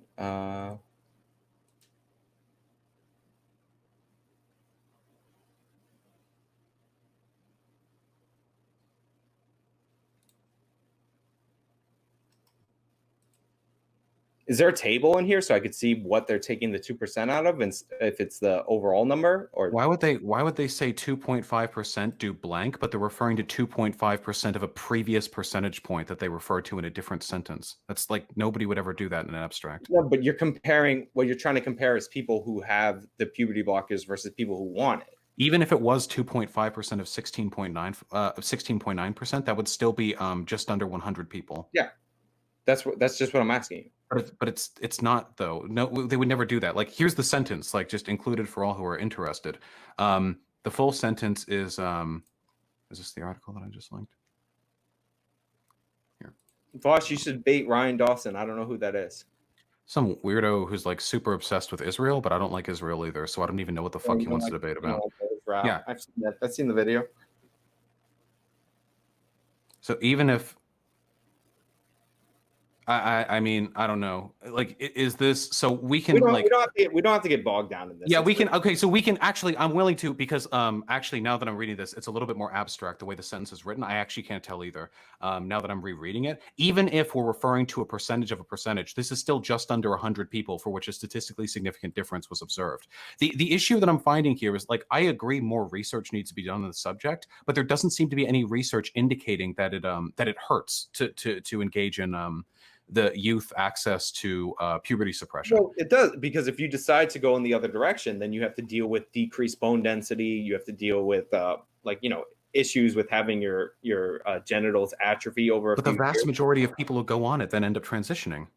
Well, a lot of these studies are only studying people who will end up transitioning, and but they don't know that when they first start taking puberty blockers. Yeah, but we're talking about broad usage. The difference between somebody very narrowly trying to control who goes into their study to make sure that they don't mess up anybody's lives. No. If you're studying people who take puberty suppressors, you would also have people in there who end up not transitioning at the end. But so the first study that you put forward, the 22 to 33, total of 55, all of them transitioned. Yeah, because people who take puberty blockers transition, like, overwhelmingly. But what we're trying to compare is the people who don't transition to the people who do, and if there's any negative impacts on the people who don't. Yeah, but you don't have any evidence to suggest it's harmful. But you've already put forward that if you go back, you have decreased bone density. You have, what do you mean? I don't have any evidence. Because the plurality of the evidence seems to indicate the majority of people who go on puberty blockers transition. These are the side effects of it if you don't. I think there's more long-term damage than waiting. Okay, so let's argue. Like, what if 95% of people who go on puberty blockers end up transitioning? Would the 5% who do not end up meaning like it's not worth it to you? Well, it depends on what the downside is of not transitioning. It depends on what the downside is of transitioning without puberty blockers versus going back after it. You understand? Well, right, yeah, I understand. Just right now, like, the medical consensus seems to be pretty clearly in favor of puberty blockers. It's based on very small sample sizes, and a lot of these are not comparative analyses. No, it's yes they are, because No, they no, were the comparing comparison in terms of suicide rates among transgender people or surveys among why people. would we compare them to the general We population? would compare them to people who took these drugs and then decided they wanted to go back in the other direction. That's the whole argument. Yeah, but there are very few people like that. But it doesn't matter if there's significant damage to those people, because what we're doing essentially is Do you experimenting have on evidence for kids. that damage? You brought it up, decreased bone density. Yeah, but these are accepted medical risks that are part of the consensus on medical information, like the consensus on medical data right now, which is that it is beneficial to provide children access to puberty blockers, given enough time to decide like therapeutically whether or not it's something they really want. You would have to. You're making the claim against the medical plurality here. First of all, it's a relatively new consensus, and if you're building a consensus for the nation, like a nation like the UK, based on a study of 43 people or whatever it is, then I'm not considering that valid, because I'm not considering that to be a good thing to build a consensus off of, because you're making rules for a large portion of children based on a very small sample size. Like I want to like the what you should be what you should be You're making the claim is against the the kids that, establishment here. The burden of proof is on you. no, the burden of proof is on you. You're the one who's advocating for this new change in policy. No, I'm not. No. I'm advocating for a policy that exists right now and is being practiced in basically every country in the Western world. I'm advocating for sticking with the scientific plurality on the subject. If you take issue with that, you're going to have to provide some pretty substantial data. They just lowered the age in the UK. It was like 2018. They lowered it to 12. Like it was. I'm not. Well, I'm not in the UK. I would have to like look at the data for that. In different states, there's a variation on the age. So I have to wonder what the point of puberty suppressants at 16 is, considering the fact that most people will already be well into puberty by that age. I mean, you could switch it off to like you can go hormones on there. I don't think that this is necessarily a solid treatment idea for children that are 12. Like these kids, why? You wouldn't let a 12-year-old decide anything about their body. Like you wait. Yes, we do. Yes, children consent to life-saving medical procedures, their parents and the children consent to. If a child has a deformity that they want to be corrected for social purposes, they don't just like strap the child to a chair screaming. The kid has if your child you can't make it. First of all, they knock you out for procedures. Like, come on. They don't send children like if you're a child, you can't make a doctor's appointment without the consent of your parents. That's it. Yes, but the child's consent is a factor in determining whether or not this takes place. Same with transitioning medically. Do you think like the kid? No, do you think for puberty blockers, the kid is just like, I think I'm a girl, and then they just run him over to the? I'm sure they go through like whatever, they see a counselor and all that. Yeah, years. Yeah, a really long time of incredibly like it's strenuous and in some cases intrusive medical therapy. For these studies, they have a bunch of interviews for sure. But again, we're talking about narrow studies trying to determine whether or not this is a sufficient treatment. Like we're not okay, yeah, but they're not the narrow studies. I don't know. We don't even know what data was contained in the study that was used to justify that one gender clinic lowering its age. Why do you think puberty blockers are an accepted part of the medical practices of so many countries? To lower its age, not one gender clinic. Like the one gender clinic did the study, but it was a recommendation. Okay, and if it was a bad study, we should criticize it, debunk the information within it, and then publish a better study that more accurately represents the scientific majority. I think you shouldn't start medical transition until the child is older. Like I'm not going to say 18, but I think 16. Because you wouldn't serve a kid alcohol, correct? It has nothing to do. Wait. I'm sorry. Can you think of a difference between a procedure that will set you on course for good mental health for the rest of your life and a kid drinking alcohol? If you are legitimately if you are legitimately gender dysphoric, for sure. Yeah, that's what you do, but you don't know whether you're gender dysphoric often at the age of 10 or 11. So you wait a year or two on puberty blockers to see if you don't know when you're 10 or 11, why would you start treatment for it? Puberty blockers aren't treatment for gender transition. They're just delaying the puberty that you already would have had. It's part of a treatment path that you're proposing. Of course, they're treatment. Yeah, it's part of a treatment path in the same way that like drinking like a healthy liquid is a treatment. Like it's part of the treatment path for a colonoscopy. But you wouldn't argue a kid shouldn't drink healthy liquids. No, you're making that's a complete. You're talking about here. Medical intervention in transgender adolescents appears to be safe and effective. This indicates that the threat with regards to bone density and other muted concerns is not really. Sorry, what intervention? You can't just throw a vague, vague word intervention and say it's puberty blockers. I'll check this out. Yeah. But yeah, there's a difference between drink this before a colonoscopy and we're gonna delay the hormonal development of your body for years. Usually it's for a year or two, and usually it's done with a significant degree of medical intervention, and usually it seems to pan out well for everyone involved. So hormonal interventions, puberty blockers. Yeah, this Google Ninja thing is not working out for me, if I'm being honest. That's okay. I mean, I have a chat. Like, I've gone over a lot of these studies before. I just didn't have them archived, so they're just throwing them back at me. Yeah, I don't have any numbers. There's just like a summary on the page. Yeah, I mean, it's a study. Do you think they're like lying? I didn't say they're lying, but you can have a study that does not have, good data sets, or there could be a margin of error that kind of makes the study pointless. Like, I don't have any numbers to look at. So wait, so I just linked you like an abstract from researchers, and you're going to deny the evidence? Yeah, you linked it to me live on stream. I'm just saying, I'm like trying to go through it right now. Okay, let's go. I can wait. Yeah, I'm not in a rush. Nobody can read immediately. Well, I am trying to read it. It's not my point. So this is from the... But I just want to see like a chart, like how many people are in this, A chart. Like something, not a chart, but some breakdown of the numbers that we're talking about. Because if we're talking about 8 people, then okay, sure. So, to study the bone health of adolescents with gender identity disorder, I don't need you to read it to me. I mean, okay, then it's one of it's 73 like girls. Okay.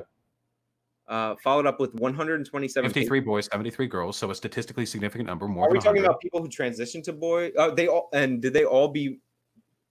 Number of. It doesn't matter. They took puberty blockers. We're testing to see whether or not puberty blockers hurts you. Did they all receive hormones beginning at 16? It seems like what I'm seeing right here. So yeah, but they all took puberty blockers prior to taking hormones. I'm talking about the kids that will wait. If puberty blockers hurt your body, why wouldn't it also hurt people who transition? I'm talking about the people who are trying to go back the other direction. Wait, but there's no other direction. When you take puberty, wait. Well, just so you know, when you take puberty blockers and then you get off puberty blockers, it's not like you're reverse Uno carding your way back to whatever gender you were initially. You just have puberty a year late. Yeah, but how long? Like, you act like there's no negative consequences of having. Oh my God. I mean, that's what the study in front of me says. Negative consequences of having your puberty. This is an off-label usage basically for puberty blockers. How is it off-label? Because they weren't originally designed to do this. It's an off-label use. Wait, what? Wait, what? Finding new ways to use existing medical technology is called off-label. Okay, I will Google that, because if that is the case, finding like hydrochloroquine is a malaria drug. The drug that everybody's talking about. Hydrochloroquine has not been actually approved for use against COVID-19, whereas puberty blockers have been used for decades with great effectiveness and with much study. Well, we use them for like if you're a kid and you start your puberty when you're 8, they'll put you off-label relating to the prescription of a drug for a condition other than that for which it has been officially approved, except that it has been officially approved for the use in gender dysphoric children, so it's not off-label. Yeah, now recently, but it was an off-label thing prior to that. That's how medicine works, so it's not off-label anymore.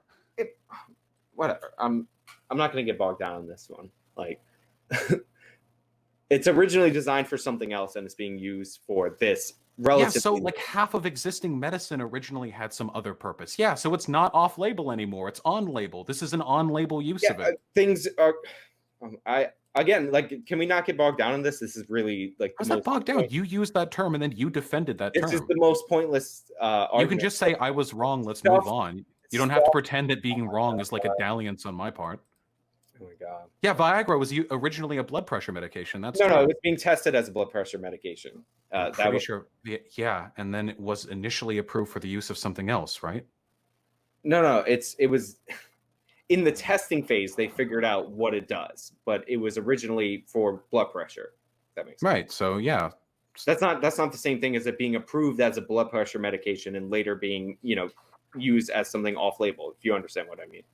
Again, this is not like something that's worth Googling. We're just having a conversation, but feel free to do your thing. Food and Drug Administration has approved Revatio, which which is Viagra, for pulmonary arterial hypertension. So it seems like Oh, it was approved. So that's after the fact, because I'm saying it was originally designed, like they didn't make Viagra on purpose, right? Like they were doing a blood pressure test. That's what it was originally designed for. And then they figured out the side effect, and that became the primary use for it. But you're saying after the fact, I didn't know that. It looks like we're going to do that from now on, too. It looks like for right now, hormone blockers are probably going to be primarily used for gender dysphoric youth, and that their original use for treating endocrinial or thyroid-related disorders in cisgender children is probably going to become less common.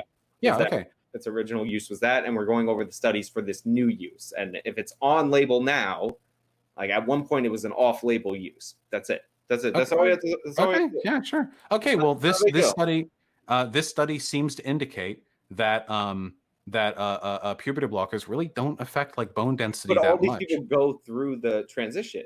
Why is that relevant for determining the medical consequences? Because we're determining the risk for people who don't want to go through the transition. So if hormone blockers lower your bone density, do you think the bone density goes back up if you transition? Like, why wouldn't it affect both trans and non-trans people? If hormone blockers lower the bone density, do I think that it goes back up? Like, I don't want them. No, I want to know if those same bone density effects happen to kids that don't go through the full transition. Like, I'm assuming. Why would it not? I'm assuming for female to males that it's not that much of an issue because men have more bone density overall, right? And why would it not also affect if puberty blockers negatively impacted bone density, we would see it manifest in people who then transition afterwards because there's nothing about the process of transitioning. But trans females, God, this is so difficult to keep track of. Trans women do have lower bone density on average. Is that not the case? Trans women? Yeah, trans females are with or without puberty blockers. With just regular estrogen, does their bone density not decrease? Isn't that like they still have more bone density? Wouldn't that be in your favor if that ended up decreasing their bone density? I'm just asking. Cells when estrogen levels drop during menopause. Let's see. Does estrogen affect bone density? Bone cells kind of intercellular steroid receptors for estrogen. Osteoclasts not supposed to be regulated by. With the estrogen deficiency, the osteoclasts live longer and are able to resorb more bone. Yeah, okay. So it seems like getting more estrogen decreases bone resorption. Would that increase the I'm just asking. I don't know. Okay, my main issue is without any evidence that transitioning would end up leveling out the damage to bone density done by puberty blockers, evidence that it doesn't seem to be that much of an issue for those who use puberty blockers and then transition would be evidence that puberty blockers don't really hurt people who take them.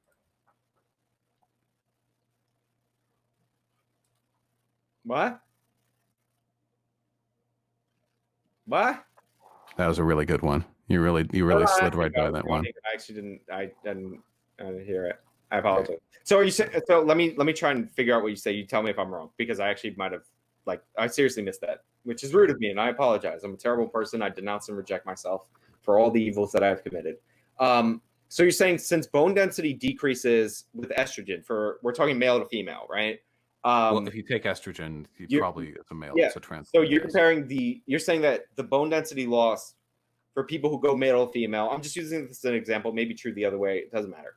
But for people who go male to female, you're going to lose bone density anyway based on the estrogen. So if it's not significant from the bone density that you lose from puberty blockers, like it's not a significant difference with or without, then it's not a big deal. It doesn't seem like the puberty blockers negatively affect bone density over any meaningful period of time for people who take hormone blockers. But these are people who what are you comparing them to? Are you comparing them to the bone density of people normally, or the bone density of transgenders, which we've already established have a decreased bone density? No, to themselves. They're being compared to themselves. How can you compare yourself to an alternate universe where that didn't happen? Because you're being compared to the average level of bone density. That's what I just asked. Are you being compared to the general population or to transgender people? Yeah, so the trend of your bone density is being compared to the relative rate of bone density for people of your age group. It doesn't seem like hormone blockers meaningfully impact that. Okay, I thought they're being compared to transgender people who transition without puberty blockers but take the hormones later. If you get my Yeah, information. yeah. So if you So if the you get rid of baseline is other trans people who already have decreased bone density. yes, so that way you isolate the puberty blockers as the factor Yes. that is Okay. being studied. Okay. So again, that's not a comparison to the general overall population. They're isolated the factor. That is No, how you compare it. it's a comparison to. You just said this. Like, am I? Like, Okay, wait. Okay, wait. We have transgender people, ones who use puberty blockers and ones who do not. Look. Okay, wait. We have transgender people. One group uses puberty blockers. One group does not use puberty blockers. Both groups end up having the same amount of bone density. Yes. Therefore, that's trans males and trans females. Your Even though baseline is- taking testosterone for trans men would not decrease bone density. And in spite of that, there does not seem to be a statistically significant difference between either group, which would suggest, because we have isolated one of those characteristics, that puberty blockers are not responsible for lowering the bone density. Okay, so your baseline group is transgender people who did not take puberty blockers. That's what That's what I was asking. Yeah, so you're not comparing that to the general population.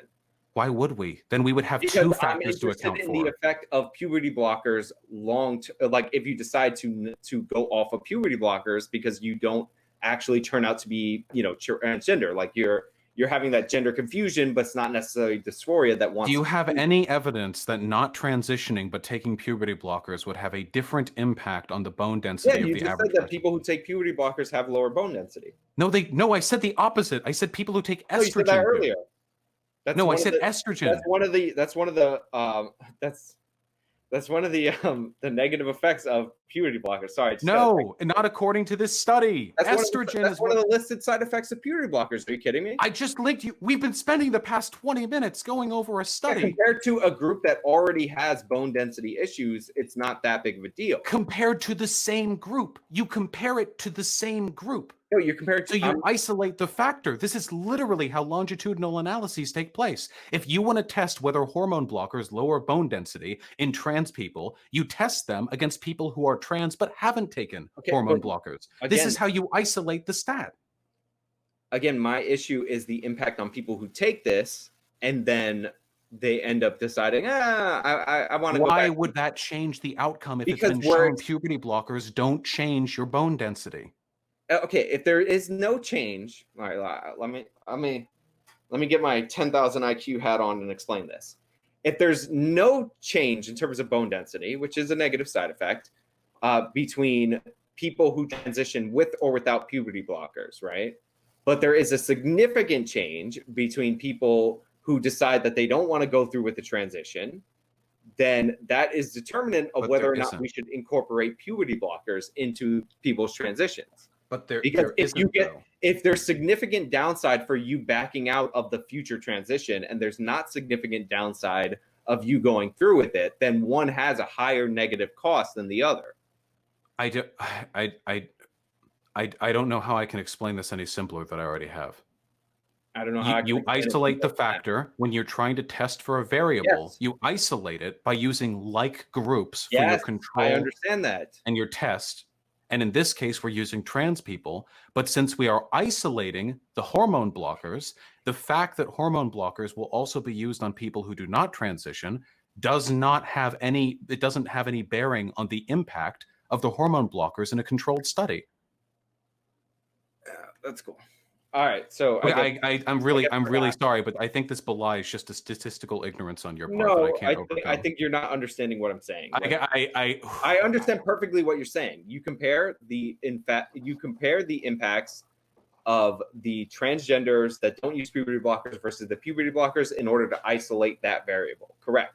But I want to compare that group of people to another group of people, the people who take puberty blockers but decide not to transition. Do you understand? Okay, so let me try to give you a counterexample. In terms of the minimal difference in bone density between puberty blocker people who end up going on estrogen. But I want to compare that to the people who go on puberty blockers and then end up not transitioning to people in the general Why would a comparative study with an isolated hormone blocker variable amongst trans people not bear? I think this is actually incredible. What do you have? Do you have a degree? You don't have to tell you which university, but do you have a degree? I have 2 degrees. I'm Okay. Oh, that's really sad. Okay, okay, listen. I may have to die because I Sociology want was to my know. Oh my degree. god. Basic statistical inference was one of the things that I was taught. I had to That's do it so I very could pass the tests and stuff. What I'm trying to explain to you is literally the simplest, basic presuppositional information you I need know to you're form like out the looking for studies. your I know you're looking for your own moment, but like I assure you, I understand what you're I saying. no no no. There was I know I I realized no, 5 minutes in this I convo there would be legitimately no do. winners. Don't No, worry. I legitimately I'm not looking for any no, moments here. I But I do legitimately need you do. to understand. Listen. So this would be like imagine if you're trying to determine the impact of lead. Oh, you're doing the fake yawn. That's a really good No, I one, my actually dude. really yawned because I woke up for this because 2 p.m. is way too early for a YouTuber. But Um, so this would be like you trying to say like, okay, we're going to determine whether or not Plinko energy bars lead to an increase in blood pressure between these two groups, okay? And you get two groups, all right? You get two groups of people, all right? And they both equal demographically. And you have a control group and a test. You test with the test group, and you find there's no difference in blood pressure. Welcome back. You find there's no difference in blood pressure between the two groups, okay? So people are like, okay, look, the Plinko energy bar doesn't affect blood pressure. And then you walk in and you say, okay, sure, but how does it fare on children? I can't help but notice that all the studies here are on adults. And then study takers would say, well, because we've isolated the variable, it's reasonable of us to assume that the outcomes are applicable to any other statistical group. And then they could say, because we have managed to do this and isolate the variable, we don't actually need to test on literally every demographic. Does that make any sense? okay. Yeah, All I right. understand what you're saying. You checking out, dude. You're just like the triggered lefties that I get on sometimes. When you get Oh yeah, upset, you like trigger. check There we out. Are go. you okay? What's going Another on in your head right now? Are you right thinking of wing better comebacks to some of the earlier another right conversational wing points we got over? 2014 insult that you're throwing at me. Very good. I understand the tactic. It's impressive. It was impressive when I called it out in like 2017 for the Young Turks doing it. Do you It's have any just as final impressive for points? when you're doing it. So anyway, my point was, I understand that in a comparison between people who take puberty blockers and then end up going on to transition, the bone density, according to the information that you presented me, which I'm not going to dispute right now because it doesn't matter, the difference in their bone density is negligible. Like it's within a margin of error. It's not that big of a deal, right? That's what you're saying. And you're comparing the puberty blockers who transition to the puberty blockers, to the non-puberty blockers who also transition. You're using transgender people as baseline. 100% understand what you're saying. All right. Mm-hmm. Okay. Uh-huh. What I would like information on, separately from what you're saying, but in no way in conflict with what you're saying, like separate from the thing that I've established that I understand, is people who take puberty blockers and then don't transition. Okay. If And it's I an compare, isolated variable, hold why on, would I'm it almost make a through it. difference which population I've you're almost made applying the it. I've question almost made to? it. I've almost made it. And I want to know what the comparison of their bone density is to people in the general population who never went through this. If we Do you isolated the understand? variable, Do you understand? do you understand what Do an you understand? isolated variable is? Do you understand? Yeah, I understand. It's a really good thing that if I wasn't a streamer, I would be a school teacher because Okay. this legit feels like I'm talking to like a grade schooler. Do you understand what an isolated variable Yes, I is? understand what an isolated Okay, variable so is. if a variable is isolated in a study, you can then apply that isolated variable's outcome to other populations because you have isolated it. And since you have no evidence that taking hormone blockers but then not transitioning would lead to any difference in the bone density of any person, different from what we got in the statistical norms of the study that I have linked to you, No, you have no evidence that my information isn't valid. the first side effect listed under puberty blockers is lower bone density. Yeah, as a So potential. You whether or realize not, when they list side effects, they list things that could conceivably harm you. But this study seems to show that it's not as big of an issue as people seem to think. when you compare people who are already taking stuff that lowers Okay, I know. Okay, anyway, isolated is a what is it? again, it Isolate. is That's a a four-syllable word. I know it's pretty tough. Do we have like any final points? We've been going on for 2 hours. the the listed side effects are what you got are literally lower bone density, delayed growth plate closure, and see, look, I'm Googling stuff too. I feel like an internet debater, like a real pro. I'm a Google ninja. Wait, are you making fun of me for having more information than you on the subjects I'm that you making fun of you suggested and for prepared Googling for? the definition of words randomly during the middle of a conversation. Development of Wait, don't lie to me about the definition of words then. I'm not lying to you about the definition of words. I was saying it was an off-label use. That if it's on label now, that's fine. Like, I don't understand what's so different. Can I call you like a 12-year-old because you were, but now you're like 30 or something? So that's fine. It's accurate to call you 12. Is that the same thing? Yes, because it's not off-label to use hormone blockers for transgender people. The same thing as saying a drug was designed to do one thing, and now it has been discovered to be applicable to something new. Yes, like, another both. I'm not even disagreeing with your point right now. Like, that's the amazing thing, but you're just nitpicking this point. It was like there's a difference between something growing naturally over time, like a human person, and something being made for one purpose and being able to be repurposed for something else. Yeah, like all. I don't understand that. I don't understand what is so difficult about that. I know you don't. Do we have any final points? So my point is that I want to know the impact, because people who are transgender already take stuff that negatively impacts their bone density. So whether or not that's still within their range, their normal range. That would favor your argument, not mine. Because it would show that they would have a disproportionate decrease in their bone density. The fact that they didn't supports your argument even further. Okay. Do you understand that? So you could take two things that, let's say this, that have a side effect of compounding your bone density. Wait. Well, hold on. We have to put a lid on this. I'm so sorry. I got you. You can take two things that have a negative side effect of compounding your bone density, right? But those two things could only decrease your bone density to a certain extent, and taken together do not necessarily increase the amount of bone density loss, even though each individual thing causes bone density loss, right? Yeah, well, that would be a valid point if the variable wasn't isolated with a statistically significant number of people tested. All right. I don't even know. I don't know either, my dude. It's like, oh. Okay. All right. You do, in fact, lose bone density when you take puberty blockers, even for the normal original point, which was the only point I was trying to make, but it's all right. Well, the data I linked you seems to suggest that isn't that in significant... people. Yes, oh my god, this is like unreal. It's actually amazing. Wait, yeah. So the data I linked you suggests otherwise. I looked at your data of your whatever 170 something people, like the page anyway that you linked me, and it says that there is not, like, where does it say it? Bone health of adolescents, blah blah blah blah, the puberty blockers. I forgot even where it says it. It doesn't matter. Okay, can I read something? Yeah, read it. At the start of the GnRHA, that's gender hormone blocker treatment, all patients had normal bone mineral density. During that treatment, bone density gradually increased in the younger patients, but slightly decreased in the older ones. However, after the teens received cross-sex hormones, bone density caught up, similar to the increase that occurs naturally in puberty. All patients had normal or near normal bone mass for their age after cross-sex hormone therapy. So for their age. Remarkably, the highest bone mineral density was in the patients who had started hormonal intervention at an early puberty stage. That's interesting. Maybe taking it at a really early age can actually increase your bone density.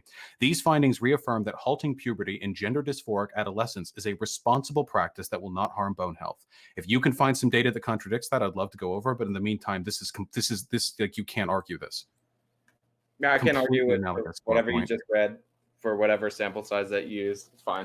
Statistically significant. More than 100 people is more than enough people to derive a statistically significant extrapolation from this data. If you say so. It's fine. I do, as a matter of fact. It's fine. I know it's fine. Yeah, I agree. Because I came here and I didn't, my position doesn't have to change at all, because nothing that I believed, the medical consensus, ended up being meaningfully challenged here. So I agree. It's totally fine. I get to walk out of here feeling easy breezy, my dude. That's great. You have a study of 55 people. Solid work. You brought me a study with 40 people as an argument against. First of all, you're diminishing that study's validity when my entire point of bringing that up, I know you might have not been following at that point, was that study was used to change policy in the UK. So you diminishing the validity of the study that changed the policy in the direction that you want doesn't help your case. But I made that argument. I said, if this study is crap, let's just use other studies, because there are a fuck ton of studies that make it seem like hormone blockers are a good idea. In the UK. So oh, your 47 study, blah, blah, blah, blah. That's what the UK government used. That was my objection. I'm not the UK government. I'm just someone who respects scientific that consensus. they're going off of these studies with insanely small sample sizes, and they're extrapolating entire policy off of it. That was my point. Okay, that was never. I'm not here to argue in favor of the NHS. I hate Britbongers. Okay, I'm here to argue in favor of the science. You love the NHS. I don't. No, I know you don't. It's a joke. I know. It's a pretty flawed system. Do you know the difference between the NHS and a single payer system? Before this will be your last gotcha. I'm just asking. I mean, there are numerous differences. The hospitals tend to be owned by the state. All right. That's it. Okay. I just want to ask. You don't have to go. Yeah, that's everybody knows the joke. I'm sorry. Wait, I forgot. American healthcare is worse in every conceivable way from those of the NHS, and the NHS has been going down as it's being privatized. In every conceivable way. Okay. Yeah. Higher cost and worse outcomes, and they've been getting worse since being privatized. But that's okay, my dude. If I was a demagogue like you, I wouldn't be interested in historical change and trend either. Worse outcomes measured how? I can't get into this other subject with you. Wait, are you seriously going to argue this point? America has worse health outcomes than the UK. In cancer survival rate, what are you measuring that on? Do you want to do this for the next debate? I'm just curious. Do you want to do this for the next debate? I'm not going off into this. This is literally one of the most well-argued points. Nobody defends the American healthcare system. Nobody defends it. It's a well-argued point. Yeah. I know that you just want to keep talking forever, but this would be like an insane waste of time. We can get to it the next time, I guess. Insane waste of time, but I'm curious if this is like it's a well-argued point. Is that like your stance? That's it? It's well-argued. Well, considering I don't have any data in front of me, I'd have to review it. Well, I'm just asking for one example of outcomes. There could be anything. And what? Okay, wait. Let me flip the script. In what example of outcomes does the United States on average do better? We have in terms of cancer survival rate. I think it's after 5 years. Like the United States has a higher 5-year cancer survival rate. I wonder if that's because they smoke more than us. I would assume that it's controlled for that if you're comparing 1-to-1, but we're talking about cancer overall, not lung cancer. And I think people in the United States smoke Is more. Lung cancer not a type of cancer? I think people in the U.S. smoke more I'm pretty sure Europeans smoke more than us. But specifically the UK to people in the U.S. If it was Asians, for sure.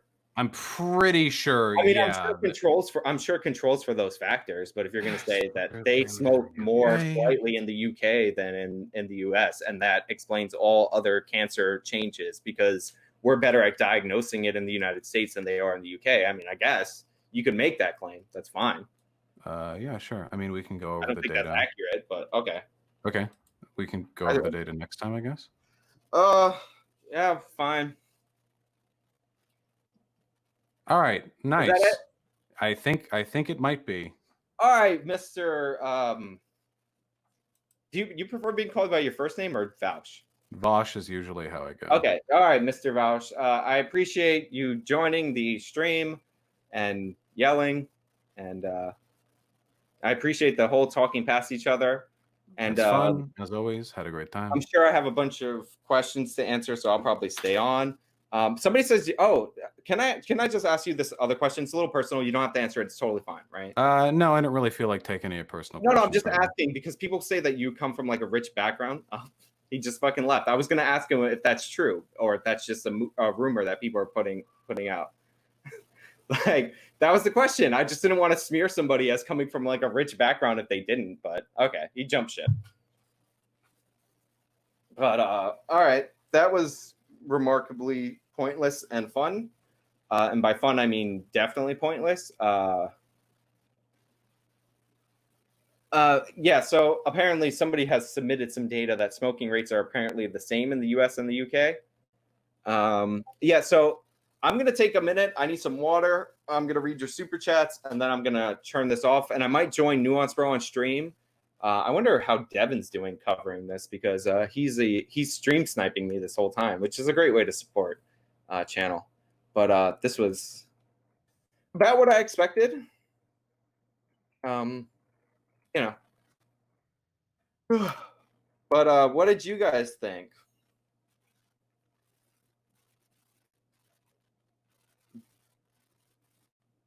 Somebody said I have a 16-year-old face and a 40-year-old mod. See, the thing is like, look, it's actually not that like as much as I appreciate you saying that I won because frustrated or whatever, nobody wins these debates. Like, you don't come in to have, a factual argument. Like, he got bogged down on me talking about off-label use of drugs, like I was just saying that it was off-label and that it isn't, but like, it isn't off-label anymore. And he's like, well, you lied about the definition of off-label. Like, it's pointless. So yeah, let me get some water. I'll be back in 5, and I'll read through all the super chats that came in. There were a lot of them. I appreciate them. I appreciate the support. As for if we're going to have a next time debate on healthcare, probably not, because this was a waste of time. But Americans are more obese. Yes, that is true. You didn't win. You were flustered. Somebody asked me if I was flustered. Somebody said I was flustered. Probably not. So yeah, I'll be right back. And yeah, take 5. Everybody relax. Hug your neighbors. Do that whole thing. All right, I'm back. Let me pull up the super chat window and I'll read that out. That was fun, if I'm being perfectly honest. And by fun, I mean frustrating and annoying. Did you guys notice how as soon as I wanted to talk about the implementation of private property rights, how he was like, let's change the subject. We're getting way too bogged down in this. And that was like an hour in. I can't believe we went for an hour after that. Jesus Christ. But now we have to go to the main thing. The reason that Vaush does these debates, these super chats, because holy shit, I saw some of them coming in and Jesus, there was a lot of them. But yeah. Let me get to the beginning and I'll try to read these off.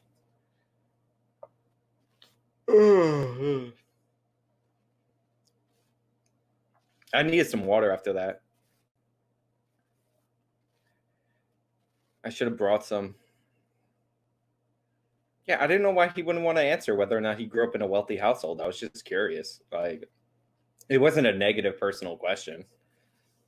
But yeah, let me see. I'm scrolling. Holy shit, there's a lot of them. Damn, this is going to take a while, so.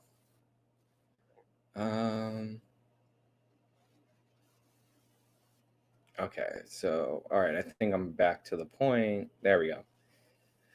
Okay. So I'm going to do a screen share so you guys can see them on screen, and then we'll read them. Okay. So everybody can see, I assume. Oh, this fucking thing went to the top. Motherfucker, I just started it.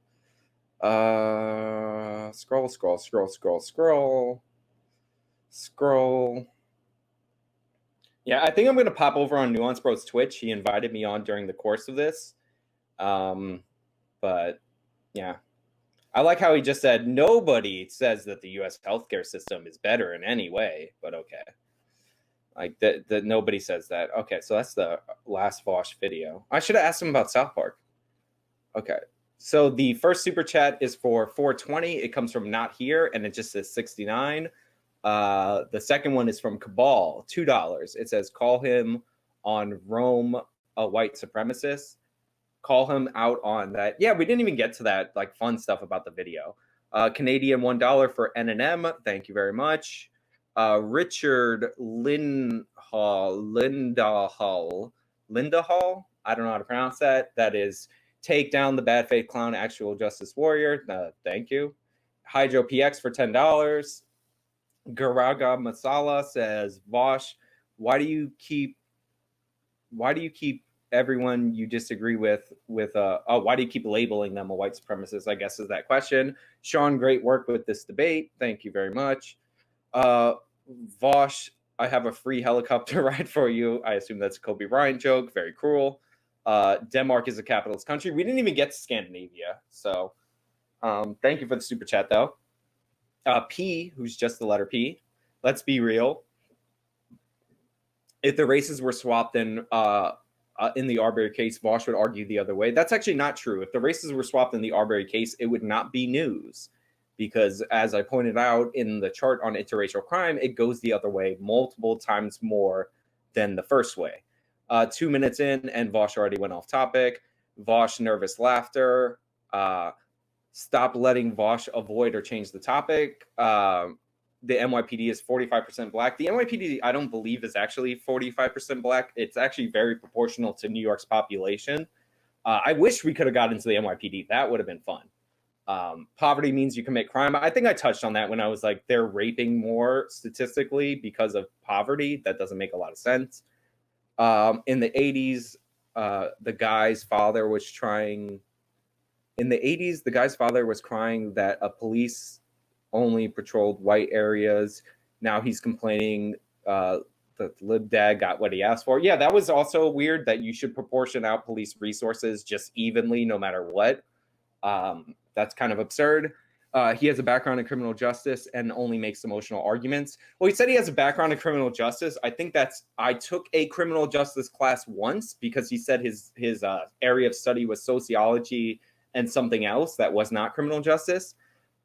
Lead is the biggest cause for sure. Yes, kids are just chewing lead paint. Yes, set all of them that commit violent crimes free so they can be fathers. Yeah, the problem is that they're not in like the households aren't stable before they're not married before and then being sent to jail, if you understand. Like they're having the children out of wedlock in the first place. Let's see. There's a lot of them that commit violent crimes. Okay, we already went over that. Our chat is visible on his stream. Heads up. Okay.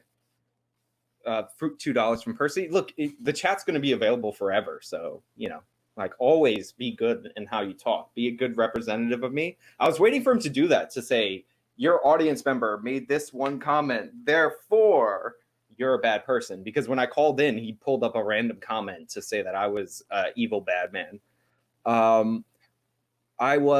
I buy word limits. Thomas Sowell proves everything this tool is saying is wrong. He's full of it. From a real cop, not a wannabe. Okay. During Jim Crow, black communities were devastated because white police ignored them. You're poor because jazz hands, white supremacy, LMAO. Sean one's by default because he faces his camera. Well, Vaush has to face the screen that he's Googling stuff on. You're in the weeds, Vaush. Okay. It's Anthony. Oh, fuck. Come on, guys. Don't do that shit. Please bring up landlords. I have to go back and delete that fucking chat. You guys, it's not acceptable. Please bring up landlords. Does he get money for saying socioeconomics? Legal Hispanic immigrants are not illegal aliens. Yeah, he does the immigration overall, but illegal immigrants commit less crime after they get here than the general population because the black crime rates in this country are insanely higher than previously. Fucking hell. You guys are... crime didn't increase during the Great Depression. People don't commit crimes because they're poor. It's because of lack of a moral figure. Is it just me, or does it look like Vaush is reading from talking points on screen and not thinking? He has like dorky Google documents that he goes to. Socioeconomic is all encompassing for this guy. He gave the nanny state boo-boo defense. Okay. Sean, it's okay to start laughing now. LOL. Vaush is actually a male Karen. Fact check, maybe. Cambridge definition of socioeconomics related to the difference between groups caused mainly by financial situation. Yeah, honestly, he just included everything in there. So, there's that. This is the fun part of the stream where I just read super chats. So he's just going to ignore cultural differences that affect black communities more. You can't legislate this problem from communities that promote high school dropouts and gangland activities. That's all socioeconomic, guys. Why won't Vaush let people post on his channel? I don't know. I don't. He governs his channel the way that he does. He means you will be free in his SAU if he has to enslave. Oh, he will be free in his society if he has to enslave you to do it. So how does Vaush plan to force companies to become worker co-ops? Nothing is currently stopping them from going that way if they want. Government would be the only way to do that, which is not very libertarian. Yeah, obviously. Vaush Debate, Vincent James or Nick Fuentes. I guess that's for him. Thanks for the money, though. John Smith for telling Vaush to do something. Why would anyone start a business and take risk? Because you want the higher rewards. That's the whole point of starting a business. Voss, let's not have bosses, let's have dictators. Yeah, that's kind of how the society that he puts forward kind of works. You didn't have a choice as a medieval serf. I know this is like what I went over, but he's like, oh no, it's all the same thing. Like literally, if your choice is slavery or kill yourself, that's your choice of getting a job or not getting a job. That's the same thing. You can't be libertarian and enjoy the work of Karl Marx. Higher reward. Do I have to get a job? I don't know. Maybe you're come from a wealthy household and you don't have to. Vaush, you hate America, then leave. I'm black and you don't speak for my community. I also serve my country in the military. And what have you done for your country? First of all, he's a gaming streamer who talks about Marxism. That's a lot. In my country, forced worker co-ops led to massive corruption, economic stagnation due to reluctance to improve effectiveness. Not a great idea. Yeah, that was the thing. It's like I was bringing up a specific worker co-op that filed for bankruptcy because when all the people own it, you have the same kind of problems that unions lead to, which is you're prioritizing people in your family for jobs over the company. Volshewitz labor summer camp, become a libertarian socialist for the low price of your private property. He never did explain the personal property, private property distinction. Yeah, somebody keeps messaging me on Discord. Just hold on the Discord messages until after I'm live. Come on, people. How does Vaush address the brain drain? Probably not. What's on Vaush's ear? This is a question that I wasn't going to ask. I was literally just going to ask the wealthy question, but he just popped out. Taxation is slavery. Business owners don't work, really. Yeah, I know. Did Vaush ever learn the difference between universal single-payer national healthcare system? That's what I asked him in the end. He seemed to have got it locked down. Who in his system wouldn't still be forced to work to survive? I don't know. Vaush loves democracy so much. He supports Trump. I want your workplace to be just like your modern politics. Yeah, he also didn't understand that you can have a tyranny of the majority, which I found interesting. But, like in his state, I should have brought this up as an example. They voted to get rid of gay marriage. And you would think that he would still think that's wrong, even if it was 52 to 48 in favor of it, like a majority of people voted on it. Like your rights should not be subjected to the whims of the majority. Nobody, armed or not, needs a justification to get somebody's attention and approach them. And if they're responding to charging, battering, and attempting to steal your property, the attacker forfeits their right. Yeah, I got it. I've heard that argument. Stephen Michael Davis, if Vaush loves democracy much, why doesn't he marry it? Look out as Trump. Here comes Joss. Oh my God. Joe. Oh my God. I'm not reading that. For even when you're with you. Okay. For even when we were with you, this we command you. That you were, I don't know what the fuck that says. I'm skipping that. If it sounds weird, I'm not going to read it. But thank you, Max Winters, for the $4.99. Communists hate landlords. Why don't they obtain land for a housing co-op where they build and maintain large housing complexes rent-free? Yeah, I mean, obviously they never want to do it. You have to force people to do this on a mass scale because it doesn't work in a voluntary society. Like the incentives are not laid out properly. Why do people always assume things are only zero sum? That would have been interesting to ask him. You are on an island, go get some fish. Yeah, that's the thing. Is like if you're gonna use an absurd analogy, like I can find a way out of it. Like build a raft, go fishing, whatever. That's sexual harassment. Yes, that is. You can can you please tell him not to make analogies to things that he doesn't understand? Does Vaush know how property rights is central to the Enlightenment? Yeah, he's in favor of the Enlightenment, but not to private property. Yeah, he is authoritarian. Communists are inherently authoritarian. If you work for someone, it means you signed a consensual contract with them, unless stated otherwise, obviously. What would a commie know about ethics? I know. I choose not to live under socialism, where lazy, unskilled people leech money out of those who stand up and risk the start of stand up to risk this and start a company.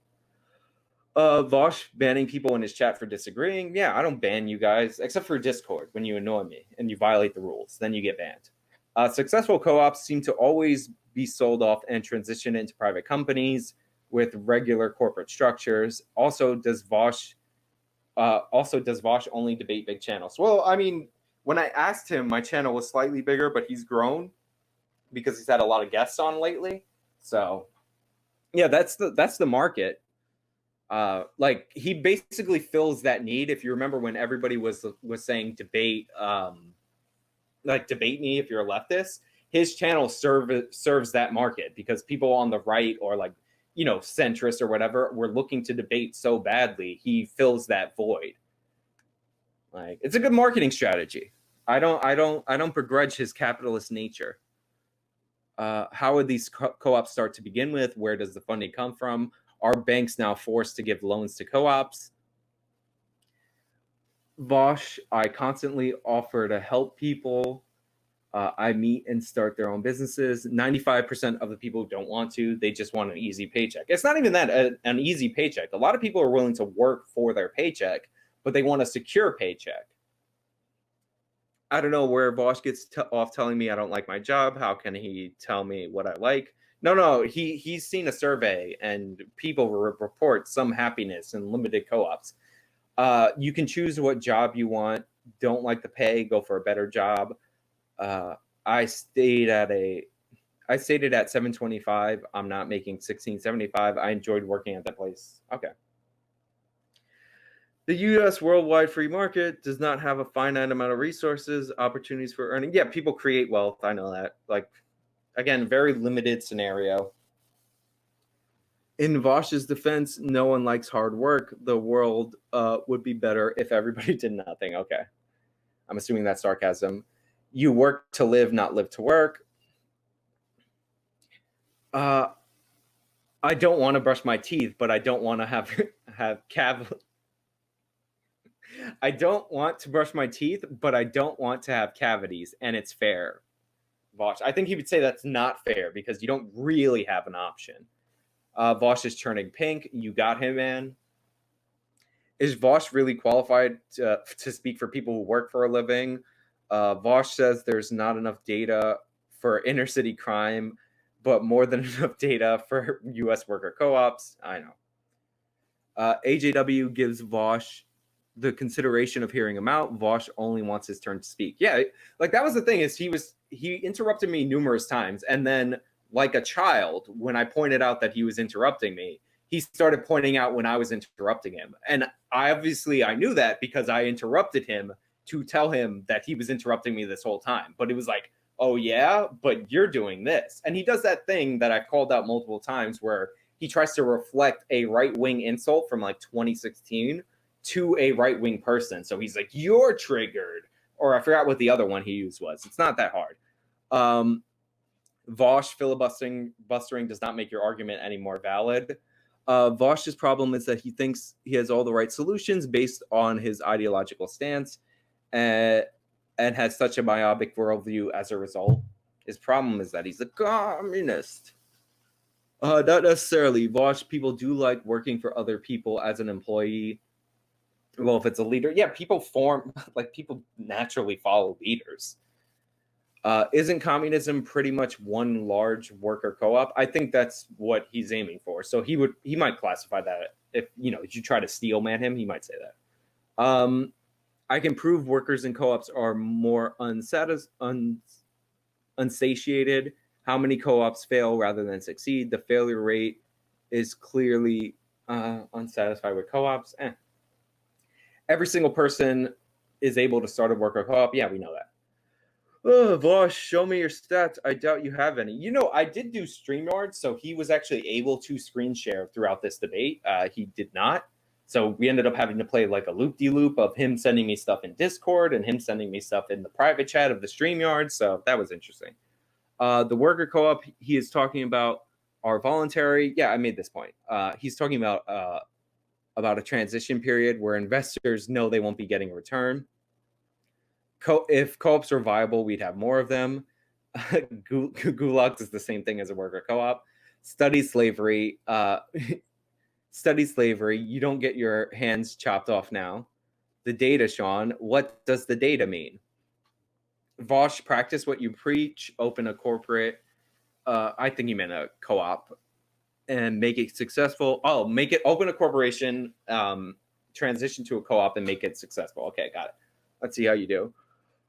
You keep pivoting, says Vaush as he pivots. Yeah, he did that. Weasel tactics. We all know it. There's no market on an island. WTF. Why not a Virginia licking analogy? Ask him that. Better analogy would be multiple coconut salesmen who could put in a bidding order. Look, the coconut analogy is meant to be absurd, so I'm not even gonna get it. B Wikini for $100 US. Jesus Christ, man, that's too much money. Economics analogy where coconuts are the only resource. They spent the whole time knocked out gathering coconuts. Weird analogy. Also, something tells me Vaush would voluntarily slob on that knob. I don't want to talk about his personal things. What the hell is this argument, Vaush? I don't know. $1 from Willie Wood. Oh, now a message from both of you. FYI, feudalism has been oversimplified. Both employers and employees should have limitations on their rights. Vaush, when does your personal property of your video equipment become private property of your business? Vaush is in favor of not being forced to breathe. That's weird. You're forced to drink water to live. Yep, that's not a choice. I didn't ask to be born. I have to eat to live. I am a slave. Yes, Vaush would agree with that. Having to plant my own food in the early days. Having to plant my own food in the early days. Farming is involuntary. There should have been someone to harvest crops before me when I was farming. Vaush seems to think responsibility is coercion. Lazy leeches live off the money others like. Okay, great lazy leeches who live off the money of others like Marx and Vaush. Well, to be fair, both Marx and Vaush are selling communism. They're not doing it, but they are in fact selling it. Hydro PX for $10. Vaush, slow down and breathe. Your face is getting a little red. Haha. It's not a debate. It's not a debate, not a race. Oh, it's not a I think you mean it's not a debate, it's a race. You're not fooling anyone. The truth is patient and uncomplicated. I don't know. If he is moral, then why does Vaush support terrorism? And that's from Huff for 2000 FT. I have no idea what currency that is, but that's absurd. Hi, Sean. Love your content. Keep it up. Vaush, please stop interrupting my dog. You're as red as a tomato. Somebody said stop letting Vaush interrupt. Yeah, at a certain point, I was like, all right, you can interrupt, but like when you're completely changing the subject and not addressing the points, like he just completely jumped off the private property correlates with economic success point. Like he just ditched out of it. But, personal attacks equal losing or loosing, because that is spelled loosing. Thank you for the $20 super chat. In a world where we all live in co-ops and suck dicks for coconuts, one man. Mike Chack for $2. Thank you very much. Deadpool Speedy. Where's the evidence for any of your claims, Vaush? Yeah, I was looking at his sources and all that. So, He wasn't sending them. I just had them because I'm smart like that. You can't argue with this kind of person. Insane. This is way more productive than you initially suggested it would be. Please ask Vaush, who provides the startup capital for his new business in a hypothetical society. How is that capital returned to the investors? That's what I was asking. I was like, well, if you're starting up a co-op, then you're invested in it. And if you have a lot of people invested in it, then sure, you're willing to take wage cuts or nothing. And then he was like, oh, well, in my co-op situation, you wouldn't lose out. So you don't have the same at stake, which is what makes them, he's taking away what makes them successful in order to enforce them on, the limited ones that we have that are successful. Capital both unpraise and undermine human rights and property. You're both wrong. Voluntarism is indeed as nearsighted. Okay. That's your moderate right there. Your centrist. We actually have several attempts at Marxist countries to compare with classical liberal democratic republics.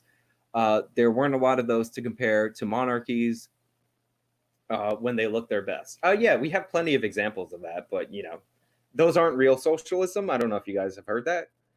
Does Vaush think people in a modern society have no self-agency or responsibility?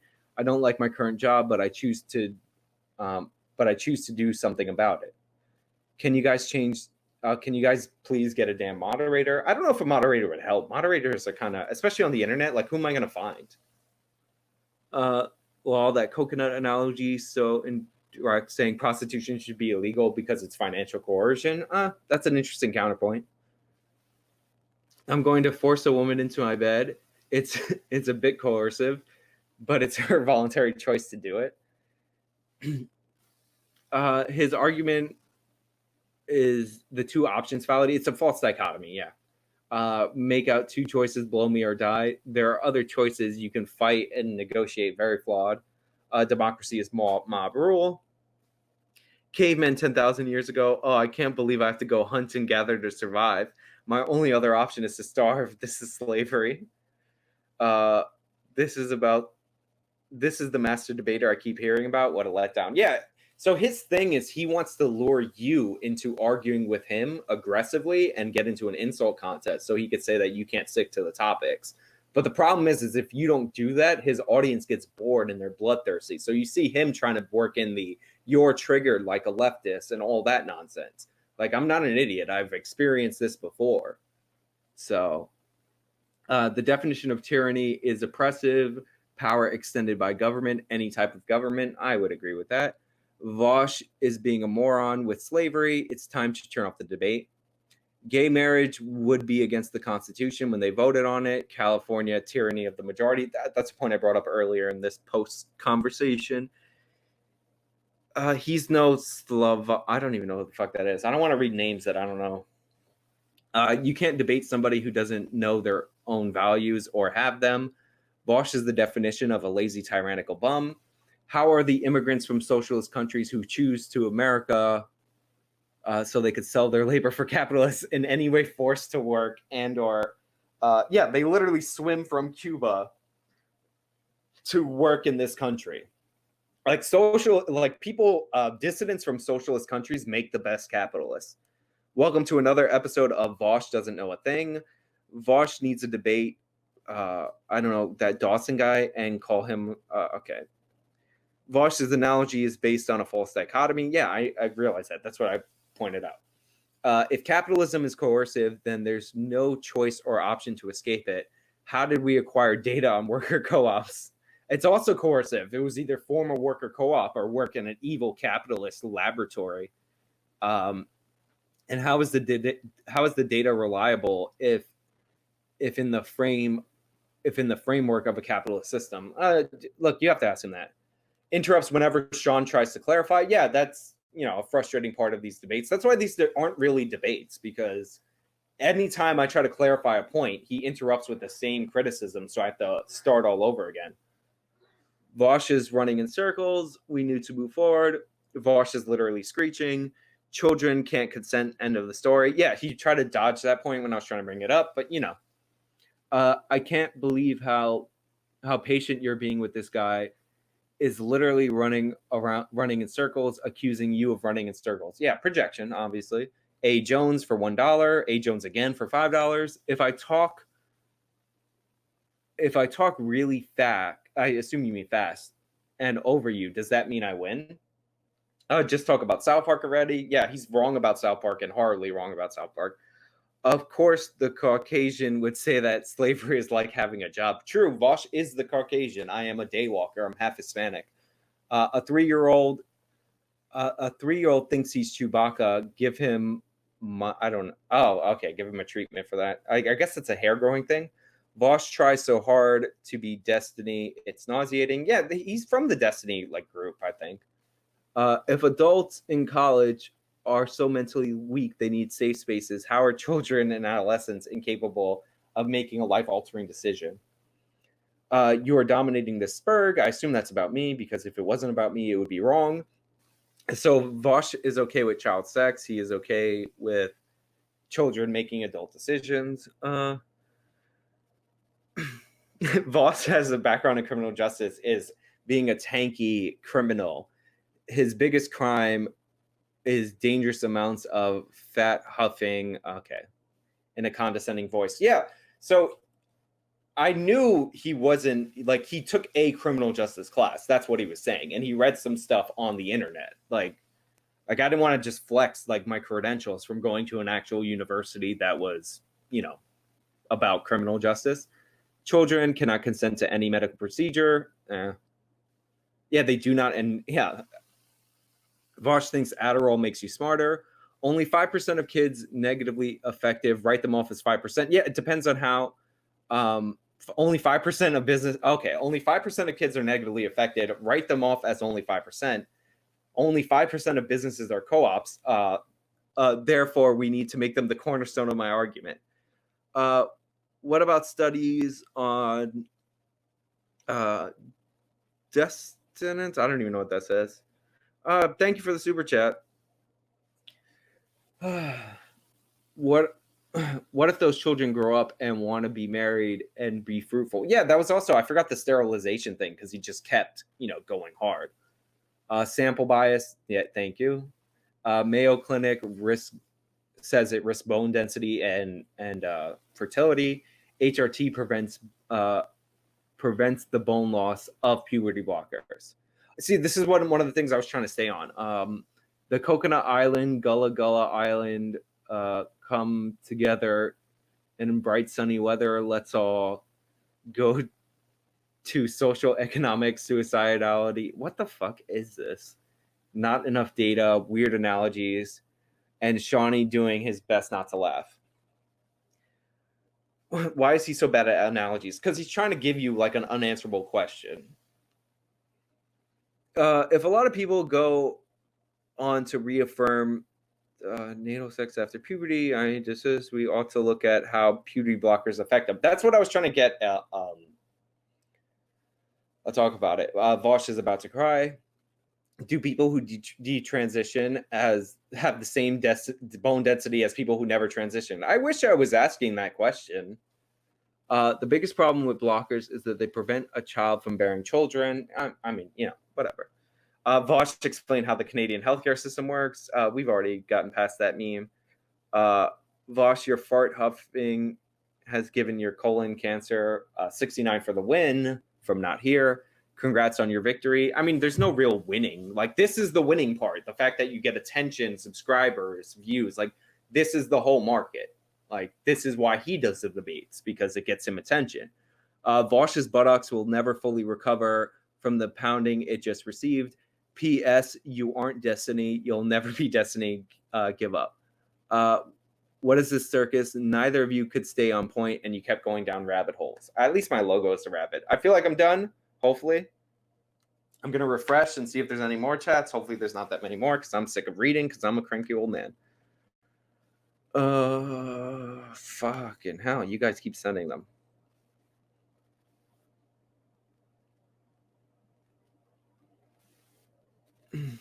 Okay, this is a circus. Was this better than a casual conversation with Devin, Stephen Michael Davis, Nuance Row, etc.? I don't think you enjoyed it. I actually partially enjoyed it. It is not better than talking to AIU, Stephen Michael Davis, or Nuance Bro, because you actually like those people, and those are the kind of people that after you end the stream, you end up having longer conversations with about different things. Vaush literally called you the stupidest person he ever spoke to after he ran off like a wuss. Yeah, of course. Everything is hyperbole with him. And if you try and nail him down on his hyperbole because he's saying absurd things, it's just hyperbole. Like, he wusses out because he's a coward, which is a common thing for all communists to have. No, it's not a Kobe joke. It's a Pinochet joke. As soon as he hung up on you like a big whiny baby, he started bad-mouthing you. You remain dignified even through the end of the BS. Good debate, man. Libertarian socialist sounds like an oxymoron. Hey, Sean, you should look into a YouTuber, Dr. Karen Borienko. She did a video on Vaush's co-op arguments. Great debate, Sean. Well done. It's considered to be unethical to tattoo on young kids. This was the thing I wanted to run through with him, but as soon as I brought up alcohol, he was not interested in having that conversation. Yeah, puberty blockers can affect the body and brain for life. All good, might be worth the risk, but who cares? He claims black people commit more crime than illegals. Are we kicking it? Jesus. No, black people are Americans. Even if they commit more crime, you can't like kick them out. That's not right. Vaush just told his audience to flag your channel. That Vaush, he induces and forces the conversation and prove tyranny. So of course, so Vaush told his audience to flag my channel. Like, this is the what you call it. This is the level of character we're dealing with here. You know, like this is what we got. Like, you got to flag the person's channel because you had a disagreement on the internet. Fuck, we're almost at 3 hours. Thank you all for the super chat. Like, I appreciate, the whole stream. I thought it was fun. We got one more that came in. Have a moderator next time. Call him out for Googling while debating and not having the info ready to go. Same on your part. No, I actually was familiar with some of the info that he was bringing up, but in terms of like the sourcing, like, I didn't have it up next to me. Like, I don't have a bunch of tabs like ready to roll. Like, what I do is I read some of this and then I internalize it so that I can have a conversation, because I find, the Google typing and all that, I find that to be kind of boring. But, like, the thing is I could call him out for Googling, but I'm debating a guy that is known for Googling the definition of basic terms on the internet. So, like, even that calling out, like, it's funny, but it doesn't achieve anything. But anyway, what's wrong with Googling while you're debating? I mean, yeah, you're Googling you don't have the information on hand. And the thing is you read a headline. Like, he sent me a thing. It's like this big thing, and he's like, read this one paragraph out of it that proves my point. So I have to sift through it, and it's like it's dead air. But anyway, thank you everybody for joining. This seemed really fun. Obviously, there's another super chat. Got to give you credit for not using insults despite those you received. Nice composure. Surprising he did not call you a Nazi. Wasn't entertaining, man. Yeah, I'm not into the internet, like, there are plenty of people who insult people that I enjoy their content, but I'm not like the internet tough guy that I'm gonna throw out insults. Like, Vaush would never insult me in real life. Like, he wouldn't do that. Like, he's not the kind of person who's gonna step up to somebody in real life. It would never happen. Just look at him, you can tell. So, like, I'm a polite person.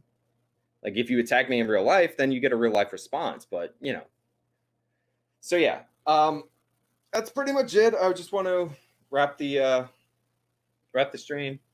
Thank you everybody for joining me. I really appreciate it. I think I'm popping over to Nuance Bros channel, but we're almost at 3 hours. And at some point during this debate, somebody who lives with me flipped Tylenol under the door. So if you caught me laughing at one point, it was because of that. Yeah. So good night, everybody. Last chat. Flag Vaush just because. No, don't flag Vaush. Like, even if he's saying flag me, again, that's him being a coward. And of course, it's him wanting all the views post this to go to him, right? Because again, he's selling communism. Like, this is how he makes his money. Look at the super chats on screen. I've done streams where I talk to people amicably, and it does not generate anywhere near the revenue that this generates. It's all about the income. Like, this is the whole point of doing these debates. It's not about learning about positions. Like, he didn't care about my positions. He talked over me every time I wanted to clarify a position. It's all about generating super chats, and I'm fine with that. Like, this is my job. Like, it's a business model, so you guys should understand that that's a business model. It's weirdly super capitalist of Vaush to be operating based on this business model, but he's serving a market. So yeah, don't flag his channel. Like, we don't need to do that. If he wants to flag my channel, he's a wuss. Like, and I keep it clean. I keep it classy here. Like, I'm fine beating back those flags. So yeah. Anyway, it was fun. Thank you everybody for joining. I'll pop over to Nuance Bros Twitch if he's twitching. If not, I'll probably be talking to somebody else. Till next time.